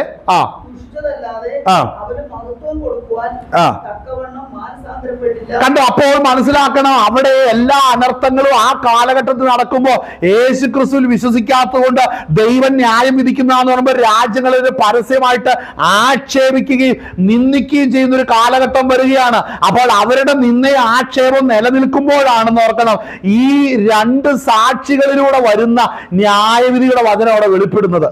അപ്പോൾ അതുകൊണ്ട് ഇതിനെ നിയന്ത്രിക്കാൻ ഇവര് പറയുമ്പോൾ ആ രാജ്യങ്ങളിൽ സംഭവിക്കുന്നു. അപ്പോൾ കർത്താവായ യേശുക്രിസ്തുവിന്റെ മഹത്വം പരസ്യമായി പ്രഖ്യാപിക്കുകയാണ്. 6-ാം മുദ്രയുടെ അവസാനം വായിക്കുന്നത് എന്താണ്? കുഞ്ഞാടിന്റെ കോപം തട്ടാതെ വണ്ണം, അങ്ങനെയല്ലേ പറയുന്നത്. ഭൂമിയിലെ രാജാക്കന്മാരും മഹത്വക്കളും സഹസ്രാധിപന്മാരും ബലവാന്മാരും സകല ദാസനും സ്വതന്ത്ര ഗുഹകളിലും മലപ്പാറ ഒളിച്ചുകൊണ്ട് മലകളോടും പാറകളോടും ഞങ്ങളുടെ മേൽ വീഴുവിൻ. പ്രധാനപ്പെട്ട വിഷയം കേൾക്കട്ടെ, എന്താ ഞങ്ങൾ മരിക്കാൻ ആഗ്രഹിക്കുന്നത്? വേറൊന്നുമല്ല, സിംഹാസനത്തിൽ ഇരിക്കുന്നതിന്റെ മുഖം കാണാതെ വണ്ണു, കുഞ്ഞാടിന്റെ കോപം തട്ടാതെ വണ്ണു. അപ്പോൾ മനസ്സിലാക്കണം, അന്ന് നടക്കുന്ന ഈ അനർത്ഥങ്ങളുടെ പ്രത്യക്ഷമായ കാരണം യേശുക്രിസ്തു ആണെന്നുള്ളതാണ് അന്നത്തെ പ്രധാന തർക്ക വിഷയം. അപ്പോൾ ജനത്തിന് വേണ്ടി സംസാരിക്കുവാൻ, ഈ ജനത്തെ പീഡിപ്പിക്കുവാൻ ഇരിക്കുന്നവനെ കൊല്ലണമെന്ന് പറയുമ്പോൾ അവനെ കൊല്ലുവാൻ അനേകരടുത്തു വന്നു. ആർക്ക് സാധിക്കാതെ വരുമ്പോഴാണ് എതിർ ക്രിസ്തു രംഗപ്രവേശനം ചെയ്യുന്നത്. മനസ്സിലാകുന്നുണ്ടോ? ആ ഭാഗം നമ്മൾ വായിക്കുമ്പോ സ്തോത്രം, ഇത് നമുക്ക് ഇനി എടുക്കാം. ഞാൻ ഒത്തിരി വട്ടം എടുക്കാം, അപ്പോഴത് മനസ്സിലാവുള്ളൂ. ഒരിക്കൽ എടുത്താൽ മനസ്സിലാവത്തില്ല, ഒത്തിരി വട്ടം എടുത്താലേ മനസ്സിലാവുള്ളൂ. 11-ാം അധ്യായത്തിന് നമ്മൾ വായിക്കുമ്പോൾ 11-ാം അധ്യായത്തിന്റെ അകത്ത് അവിടെ ചിന്തിക്കുന്ന കാര്യം എന്താ? അവിടെ വായിച്ച 8-ാം വാക്യമല്ലേ വായിക്കാൻ പറഞ്ഞേ? 8-ആണോ 9-ആണോ? 11-ന്റെ വേഗം എടുക്ക. അവരുടെ കർത്താവ് ക്രൂശിക്കപ്പെട്ടതും ആത്മീകമായി സോദോം എന്നും. കേട്ടോ, അവരുടെ കർത്താവ് യേശു ക്രിസ്തു. അടുത്തത് ആത്മീകമായി സോദോം എന്നും മിസ്രയീം എന്നും. അപ്പോ അവന്റെ കർത്താവ് ക്രൂശിക്കപ്പെട്ടത് എവിടെ വെച്ചാ? ആ ദേശത്തെ കുറിച്ചാണ് ഈ പറയുന്നത്. നമ്മളെല്ലാം ഓടി ഇസ്രായേൽ കാണാൻ പോകുന്നെങ്കിൽ യോഹന്നാൻ അപ്പോസ്തലൻ ഇവിടെ വെളിപ്പെടുത്തിയിരിക്കുന്ന അത് ആത്മീകമായ സോദോമാണെന്ന്. അവിടെയാണ് ആര് നിൽക്കുന്നതെന്ന് അറിയാമോ? 2 സാക്ഷികൾ നിൽക്കുന്നത്. വായിച്ചേ.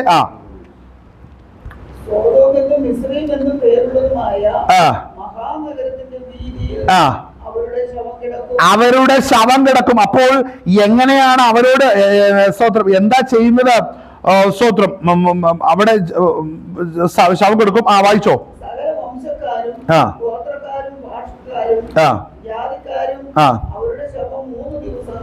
കാണും. കാരണം എന്തായിരിക്കും? കല്ലറ വെച്ചാൽ ഉയർക്കാൻ സാധ്യതയുണ്ടല്ലോ. അതുകൊണ്ട് എല്ലാവരും കാഴ്ചപ്പുറത്ത് തന്നെ ഉണക്കി അങ്ങ് വെച്ചേക്കാൻ തീരുമാനിക്കും. അപ്പൊ അത്രമേൽ ഹൃദയകഠിനതയുള്ള ജനമാണ് അന്ന് കൈവിടപ്പെടാൻ പോകുന്നത്. അത് എന്ന് പറഞ്ഞാൽ ഇച്ചിരി കൂടെ പച്ചയ്ക്ക് പറഞ്ഞ ദൈവം ഫറവോന്റെ ഹൃദയം കഠിനപ്പെടുത്തിയ പോലെ അന്ന് കൈവിടപ്പെട്ട സകല മനുഷ്യരുടെയും ഹൃദയം ദൈവം അങ്ങ് കഠിനപ്പെടുത്തും. അന്ന് ഒരുത്തന്റെ ഹൃദയം കഠിനപ്പെടുത്തിയെങ്കിൽ പാപത്തിൽ കിടക്കുന്ന സകല മനുഷ്യരുടെയും ഹൃദയം അന്ന് ആളുകളിൽ ദൈവം വളരെ കഠിനപ്പെടുത്തും. എന്നാൽ അതിന്റെ നടുവിൽ നിന്നാണെന്ന് ഓർക്കണം കേട്ടോ. കൈവിടപ്പെട്ടു പോയി എന്ന് മനസ്സിലായിക്കൊണ്ട് മരണം വരിക്കുവാനായിട്ട് രക്തസാക്ഷിയായി തീർന്ന് ദൈവസന്നിധിയിൽ രക്തസാക്ഷിയായിട്ട് കയറി നിൽക്കാനായിട്ട് അനേകർ കടന്നു വരുന്നത്. അപ്പോൾ അതിലൊന്നും പെടാതെ രാജ്യങ്ങളെയും അതിന്റെ അധിപതികൾ ഒരുമിച്ചിരുന്നിട്ടാണെന്ന് ഓർക്കണം. ഇവരെ എങ്ങനെ കൊല്ലാൻ നോക്കിയിട്ടും നടന്നില്ല. അനേകർ കൊല്ലാൻ വേണ്ടി അടുത്തു വന്നു. അപ്പോൾ വ്യത്യസ്തമായ മരണങ്ങളിലൂടെ കൊല്ലാൻ വന്നവർ മരണപ്പെടുകയല്ലാതെ ആർക്കും അവനെ കൊല്ലാൻ കഴിഞ്ഞില്ല. അങ്ങനെ വരുമ്പോഴാണെന്ന് ഓർക്കണം എതിർ ക്രിസ്തു രംഗപ്രവേശനം ചെയ്യുന്നത്. വായിച്ചേ. ഈ പ്രവാചകന്മാർ ഇരുവരും ഭൂമിയിൽ വസിക്കുന്നവരെ ദണ്ഡിപ്പിച്ചത് കൊണ്ട് ഭൂവാസികൾ അവർ അതിന്റെ സ്തോത്രം 6 മുതൽ ഒന്ന് വായിച്ച. 6 മുതൽ. അവരുടെ പ്രവചന കാലത്ത് മഴ പെയ്യാതെ വണ്ണവും ആകാശം അടച്ചു കളയുവാൻ അവർക്ക് അധികാരം. അതായത് നമുക്ക് മനസ്സിലാക്കണം, അന്ന് ഈ 2 സാക്ഷികൾ ചില രാജ്യങ്ങളെ പരമപ്രധാനമായ ചില രാജ്യങ്ങളെ എന്ന് പറഞ്ഞ പച്ചയ്ക്ക് പറഞ്ഞ ഇന്നുള്ള മുസ്ലിം രാഷ്ട്രങ്ങളെല്ലാം നേരിട്ട് എതിർക്കും. ഇന്ത്യ ഉൾപ്പെടെയുള്ള എതിർക്കും. അപ്പൊ പറയുന്നത് ഇന്ത്യക്ക് ഇനിമേൽ ഞാൻ പറഞ്ഞിട്ടല്ലാതെ ഇനി അവിടെ മഴ പെയ്യില്ല. അപ്പൊ മഴ പെയ്യേണ്ട സമയത്ത് മഴയില്ല, ചൂടൊന്ന് കൂടുക. അപ്പൊ വേറെ ചില രാജ്യങ്ങളിലാണെങ്കിൽ ചിലര് വേറെ രീതിയിൽ എതിർത്ത് കഴിയുമ്പോഴത്തേനും അവരുടെ മേലെ മറ്റു ബാധകളാ വരുന്നത്. മനസ്സിലാകുന്നുണ്ടോ? ചിലർക്ക് വ്രണം വരാൻ തുടങ്ങി, ചിലർക്ക് മറ്റു വിധമായ ആകാശത്ത് പലവിധമായ കൽമഴ വീഴാൻ തുടങ്ങി. ഇങ്ങനെ ആ മിസ്രൈമിൽ കണ്ട ഓരോ ബാധകളും ഓരോ രാജ്യങ്ങളെ തകർത്ത് കളയുകയാണ്. അപ്പോൾ പൊതുവായിട്ട് ഇവര് പറയുന്ന അതുപോലെ നടന്നു കഴിയുമ്പോൾ ഇവരെ കൊല്ലുക എന്നുള്ളൊരു വലിയ അജണ്ടയിലേക്ക് രാജ്യങ്ങളെല്ലാം ഒരുമിക്കുകയാണ്. എല്ലാ വിധത്തിലും വന്നിട്ടും കഴിയുന്നില്ലെന്ന് മനസ്സിലാക്കണം. വായിച്ചേ. അവരുടെ പ്രവചന കാലത്ത് മഴ പെയ്യാതെ വണ്ണം ആകാശം അടച്ചു കളയുവാൻ അവർക്ക് അധികാരമുണ്ട്. ഉണ്ട്. കണ്ടോ, വെള്ളത്തെ രക്തമാക്കുന്നു. ഇച്ഛിക്കുമ്പോഴൊക്കെയും സകല ബാധ കൊണ്ടും ഭൂമിയെ ദണ്ഡിപ്പിക്കുവാനും അധികാരം. കണ്ടോ, ഭൂമിയെ ദണ്ഡിപ്പിക്കുന്നു. അപ്പൊ ഭൂമിയിൽ ഇരിക്കുന്നവർക്ക് ജീവിക്കാൻ കഴിയുന്നില്ല. കാരണം ഈ ഭൂമി ദൈവത്തിൻ്റെതാണെന്ന് ദൈവം വെളിപ്പെടുത്താനാണ് ദൈവം ഇവരെ കൈവിട്ടു എന്നും ദൈവത്തിൽ വിശ്വസിക്കാത്തത് കൊണ്ട് ദൈവത്തിന്റെ ന്യായവിധി നിങ്ങളുടെ മേൽ വരുന്നു എന്നും മനസ്സിലാകേണ്ടതിനാണ് ഈ ന്യായവിധി വെളിപ്പെടുന്നത്. മനസ്സിലാകുന്നുണ്ടോ? അപ്പൊ നമ്മൾ വായിക്കുമ്പോൾ അവിടെ മറിക്കുന്ന അവിടെ തന്നെ നിൽക്കട്ടെ. സ്തോത്രം. അവിടെ വായിക്കേണ്ട ഒരു കാര്യമുണ്ട്. അവിടെ വായിക്കുന്നത് സ്തോത്രം സ്തോത്രം സ്തോത്രം അവിടെ വായിക്കുന്ന ഒരു കാര്യം സ്തോത്രം സ്തോത്രം സ്തോത്രം അവിടെ 9:18 വായിക്കുമ്പോൾ വായിൽ നിന്ന് പുറപ്പെടുന്ന തീയിൽ പോവുക ഗന്ധം എന്നീ 3 ബാധയാൽ സ്തോത്രം ബാധയാൽ മനുഷ്യരുടെ 3 മരിച്ചുപോയി. കുതിരകളുടെ ശക്തി വായിലും വാലിലുമായിരുന്നു. വാലോ സർപ്പത്തെ പോലെ തലയുള്ളതുമായിരുന്നു. ഇവയാൽ എത്ര കേടുവരുത്തുന്നത്. ഈ ബാധകളാൽ മരിച്ചു പോകാത്ത ശേഷം മനുഷ്യരോ ദുർഭൂതങ്ങളെയും കാണുവാനും കേൾക്കുവാനും നടക്കുവാനും വയ്യാത്ത പൊന്ന്, വെള്ളി, ചെമ്പ്, കല്ല്, മരം ഇവ കൊണ്ടുള്ള ബിംബങ്ങളെ നമസ്കരിക്കാതെ വണ്ണം തങ്ങളുടെ കൈപ്പണി വിട്ട് മാനസാന്തരപ്പെട്ടില്ല. തങ്ങളുടെ കൊലപാതകം, ക്ഷുദ്രം, ദുർനടപ്പ്, മോഷണം എന്നിവ വിട്ട് മാനസാന്തരപ്പെട്ടില്ല. അപ്പോൾ മനസ്സിലാക്കേണ്ട ഒരു കാര്യമുണ്ട്, ആ കാലഘട്ടത്തിൽ വിഗ്രഹ സേവ ഭയങ്കര ശക്തമാകും. പിടികിട്ടിയ ചെറിയല്ല. ഇത് കേട്ടെ, നമ്മൾ വിചാരിക്കുന്ന പോലെ മറപ്പുരയൊന്നും ആവൂല. ഉള്ള ചെറിയ കുറ്റി വിഗ്രഹത്തെ വരെ എടുത്തു വെച്ച് എണ്ണയും കത്തിച്ചു വെച്ച് അതിന് മുമ്പിൽ കുമ്പിട്ട് നിൽക്കുന്ന ഒരു കാലഘട്ടമാണ് അന്ന്. കാര്യം വല്ല വിധേന ഈ 2 സാക്ഷികളെ തീർക്കണം. ഇവര് പറ്റുന്ന പരിപാടി എല്ലാം നോക്കി, പക്ഷെ ഒന്നിനും ശക്തിയില്ലെന്ന് മനസ്സിലായപ്പോൾ അപ്പോഴാണ് എന്നാ ഇവനെ കൊല്ലാൻ ആർക്ക് കഴിയും, അപ്പോഴാണ് എതിർ ക്രിസ്തുവിന്റെ രംഗപ്രവേശനം. ഇവരെ തീർക്കണം. മനസ്സിലാവുന്നുണ്ടോ? ഇനി തുറന്നു വായിച്ചേ. ഇത് തുറന്നു വായിക്കേ. കണ്ടോ? അപ്പൊ മനസ്സിലാക്കണം, ഈ 2 പേരെ കുറിച്ച് ദൈവം എന്താണോ പ്ലാൻ ചെയ്തത് അത് നിവർത്തിക്കുന്നത് വരെ അവരെ ഒരു ദോഷം ചെയ്യാൻ കഴിയത്തില്ല, തൊടാൻ കഴിയത്തില്ല. അത് തികയ്ക്കണം. ദൈവം പറഞ്ഞിരിക്കുന്ന അളവോളം കാര്യങ്ങൾ തീർത്തിട്ട് മാത്രമേ അവർക്ക് ഈ ഭൂമിയിൽ നിന്നുള്ള പോക്കുള്ളൂ. വായിച്ചേ. തികച്ച ശേഷം കണ്ടോ? അതാരാണ്? എതിർ ക്രിസ്തു അല്ലെ? എതിർ ക്രിസ്തു ഈ പറയുന്ന മഹാസർപ്പത്തിന്റെ ശക്തി, സാത്താന്റെ പൂർണ്ണ ശക്തിയോടുകൂടെ കയറി വന്നിട്ട് ഇവനോട് യുദ്ധം ചെയ്യണം. കാര്യം സാത്താനെ അനുവദിച്ചിരിക്കുക. നിനക്ക് ഭൂമിയിലുള്ള സകലത്തെ നിനക്ക് കൊല്ലാനുള്ള അധികാരം ലഭിച്ചാണ് അവൻ വരുന്നത്. അധികാരം ലഭിച്ചത് കൊണ്ടാണ്. കാരണം ദൈവത്തിന്റെ അവകാശം ഭൂമിയിൽ ഇരിക്കുമ്പോൾ ഇവന് ശക്തിയില്ല. ദൈവസഭ ഭൂമിയിൽ ഇരിക്കുമ്പോൾ അവന് ശക്തിയില്ല. ദൈവസഭ സ്വർഗത്തിൽ ചെന്നു കഴിഞ്ഞു. ഇനി കൈവിടപ്പെട്ടവരും പാപികളും ഈ ഭൂമിയിലുള്ളൂ. ഇവിടെ ശ്രദ്ധിക്കണം, ഇവിടെ കൈവിടപ്പെട്ടവര്, പാപികള്, പിന്നെ എതിർ ക്രിസ്തു, സാത്താന്, പിന്നെ ഈ 2 സാക്ഷികൾ. ഇത്രയും രംഗമാണ് ഇവിടെ കടന്ന് കളിക്കുന്നവർക്കണം. വായിച്ചേ. അവരോട് പടപെട്ടി അവരെ ജയിച്ചു കൊന്നു കളയും. അവരുടെ കർത്താവ് ക്രൂശിക്കപ്പെട്ടതും ആത്മീകമായി സോദോമെന്നും മിസ്രയീം എന്നും പേരുള്ളതുമായ മഹാനഗരത്തിന്റെ വീതിയിൽ അവരുടെ ശവം കിടക്കും. ഈ വിഷയം പറയുമ്പോഴേ അടുത്ത് വളരെ ശ്രദ്ധിക്കേണ്ട ഒരു കാര്യമുണ്ട്. അവിടെ പറയുന്ന പടവെട്ടി ജയിച്ച് കൊന്നു കളയും അല്ലേ? ആരെ? ആ 2 സാക്ഷികളെ. അവരുടെ കർത്താവ് ശ്രദ്ധിക്കണം. അപ്പൊ അവരുടെ കർത്താവാണെങ്കിൽ ഇവർ യഹൂദന്മാരല്ല, ഇവര് സ്നാനപ്പെട്ടവര് തന്നെയാ. മനസ്സിലാവുന്നുണ്ടോ? അന്ന് 2 പേർക്ക് വരം ലഭിക്കുമെന്നല്ലേ പറഞ്ഞേക്കുന്നത്. അവരുടെ കർത്താവ് അവരുടെ കർത്താവ് ക്രൂശിക്കപ്പെട്ടതും അതായത് യേശുക്രിസ്തുവിന്റെ സാക്ഷ്യമുള്ള 2 പേരെ, യഹൂദന്മാരൊന്നുമല്ല ഇത്. മനസ്സിലാക്കണം. അവിടെ അങ്ങനെയാണെങ്കിൽ അവർ രക്ഷിക്കപ്പെട്ടവരാണ് തീർച്ചയായിട്ടും. അടുത്ത് വായിച്ചേ. അവരുടെ കർത്താവ് ക്രൂശിക്കപ്പെട്ടതും ആത്മീകമായി സോദോമെന്നും മിസ്രയീം എന്നും പേരുള്ളതുമായ മഹാനഗരത്തിന്റെ വീതിയിൽ ശവം കിടക്കും. മഹാനഗരത്തിന്റെ വീതിയിൽ അവരുടെ ശവം കിടക്കും. സകല വംശക്കാരും ഗോത്രക്കാരും ഭാഷക്കാരും ജാതിക്കാരും അവരുടെ ശവം 3.5 ദിവസം കാണും. അതായത് ശ്രദ്ധിക്കേണ്ട ഒരു കാര്യം, ഇവരുടെ ശവം വഴി തന്നെ കിടക്കണമെന്നുള്ളത് അന്നുള്ള മതങ്ങളെല്ലാം ഒറ്റക്കെട്ടായിട്ട് തീരുമാനിക്കും. ശ്രദ്ധിക്കണേ. അപ്പൊ മനസ്സിലാക്കണം, അതിന്റെ അകത്ത് യഹൂദെന്നൊന്നും പറയില്ല നമുക്ക് കല്ലറ വെക്കണമെന്ന്. ക്രിസ്ത്യാനി ഇല്ല. ഉണ്ടോ? ഇവിടത്തെ തിരുസഭയൊന്നും കാണുന്നില്ല അവിടെ. പാപ്പാമതമൊക്കെ എവിടെ രാജ്യം വിട്ടുപോയി കാണും. സംഭവം കാണത്തില്ല അവിടെ എങ്ങും. ആളുകളെ അത് വേറെ ലെവലിലാ നിൽക്കുന്നത്. കാര്യം പറയുന്നവരെല്ലാം അതിന്റെ കൂടെ കാണും. അപ്പൊ ശ്രദ്ധിക്കേണ്ട ഒരു കാര്യമുണ്ട്, ഇവരുടെയും ശരീരത്തെ എവിടെ വെക്കത്തില്ല? കല്ലറയിൽ വെപ്പിക്കത്തില്ല. വായിച്ചോ, വേഗം നിർത്ത്. അവരുടെ ശവം കല്ലറയിൽ വയ്ക്കുവാൻ സമ്മതിക്കുകയുമില്ല.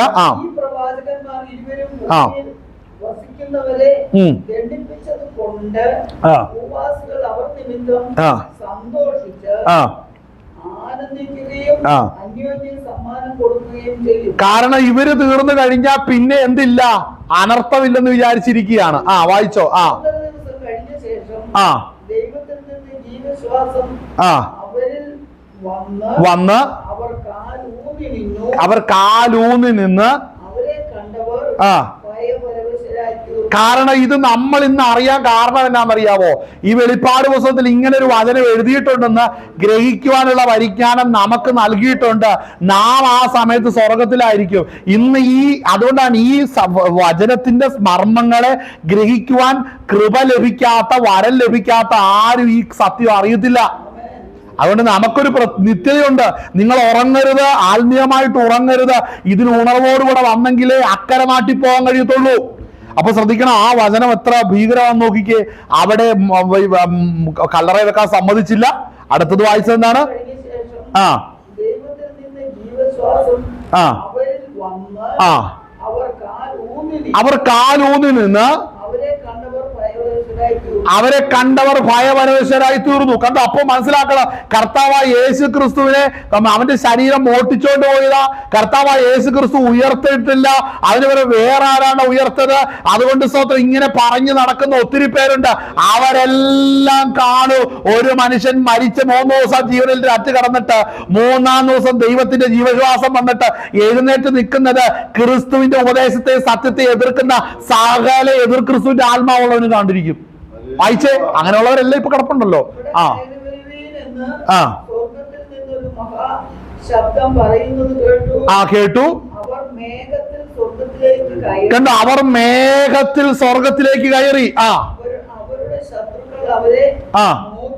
ഇതിന് ദൈവം അനുവദിക്കും. അങ്ങനെ ഉയരത്തില്ല. കാര്യം മനസ്സിലാക്കണം. ഹല്ലേലൂയ. ഈ സിസ്റ്റത്തിന് എതിരായിട്ട് സ്വർഗത്തിലേക്ക് കയറുന്ന രംഗം, അല്ല മേഘത്തിന് മീതെ കയറിപ്പോകുന്ന രംഗം കാണുമ്പോഴാണെന്ന് മനസ്സിലാക്കിക്കോണം ദൈവത്തിന്റെ ന്യായവിധി അവിടെ വെളിപ്പെടുന്നത്. ഹല്ലേലൂയ. വെളിപ്പെടുന്നത്. സ്വന്തം വായിച്ചേ.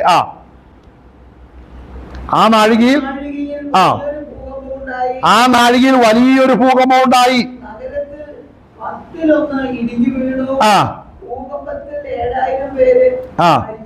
മരിച്ചുപോയി.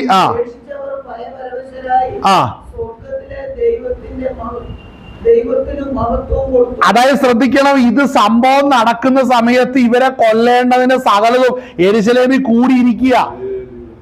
മനസ്സിലായോ? ഇന്ന് യെരൂശലേം കിട്ടാൻ വേണ്ടി വാവിളിച്ചിരിക്കുന്നവർ ആരൊക്കെ? അവരെല്ലാം അവിടെ കാണും. അതാരാ? അല്ലേ? അതില് ചില പ്രത്യേക മതക്കാരവിടെ കാണും. അവരെല്ലാം കുറ്റിയടിച്ച് ഇവൻ തീരണം, ഇനി ആരും ഈ പേര് പറഞ്ഞ് നടക്കരുത്. അത്രയും പേര് ഒറ്റ അടിക്കുന്ന ദൈവം കൊല്ലുകയാണ്. മനസ്സിലാവുന്നത്? അവിടെ വായിക്കുന്നത് ശ്രദ്ധിക്കണം. ഭൂകമ്പത്തിൽ 7000 പേര് മരിച്ചുപോയി. ശേഷിച്ചവർ ഭയപരവശരായി സ്വർഗത്തിലെ ദൈവത്തിന് സ്തോത്രം പറയാൻ തുടങ്ങിയെന്ന്. വേറെ ചില പേരുകളൊക്കെ പറഞ്ഞുകൊണ്ടിരുന്നവന്റെ നാക്ക് കർത്താവേന്ന് വിളിക്കാൻ തുടങ്ങിയെന്ന് കണ്ടോ? അപ്പൊ കർത്താവിന് മാനസാന്തരപ്പെടുത്താൻ അറിയാം, അല്ലേ? നമ്മുടെ കർത്താവ് ഇങ്ങനെയൊക്കെ ഇന്ന് നടക്കണമെന്ന് നമ്മൾ ആഗ്രഹിച്ചിട്ട് കാര്യമില്ല.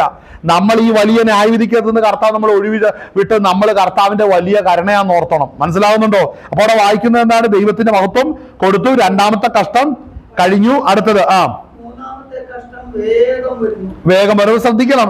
അപ്പോൾ ഈ കഷ്ടങ്ങൾ ഇത് നമ്മൾ കാണുന്ന സമയത്ത് സ്തോത്രം ഇതിനു മുമ്പാണെന്ന് ഓർക്കണം. സ്തോത്രം കർത്താവിന്റെ രാജ്യത്വം കർത്താവ് സ്തോത്രം പൂർണ്ണമാക്കുന്നത്. അതായത് 4ാം മുദ്ര കഴിഞ്ഞ് 5ാം മുദ്രയ്ക്ക് മുമ്പ് ദൈവസഭ എടുക്കപ്പെടണം.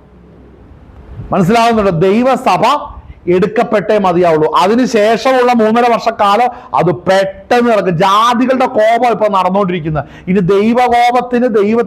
ദൈവകോപം വെളിപ്പെടുമ്പോൾ ദൈവകോപം ജാതികളുടെ കോപത്തിന് നേരെയാണ് ഇനി എഴുന്നേക്കാൻ പോകുന്നത്.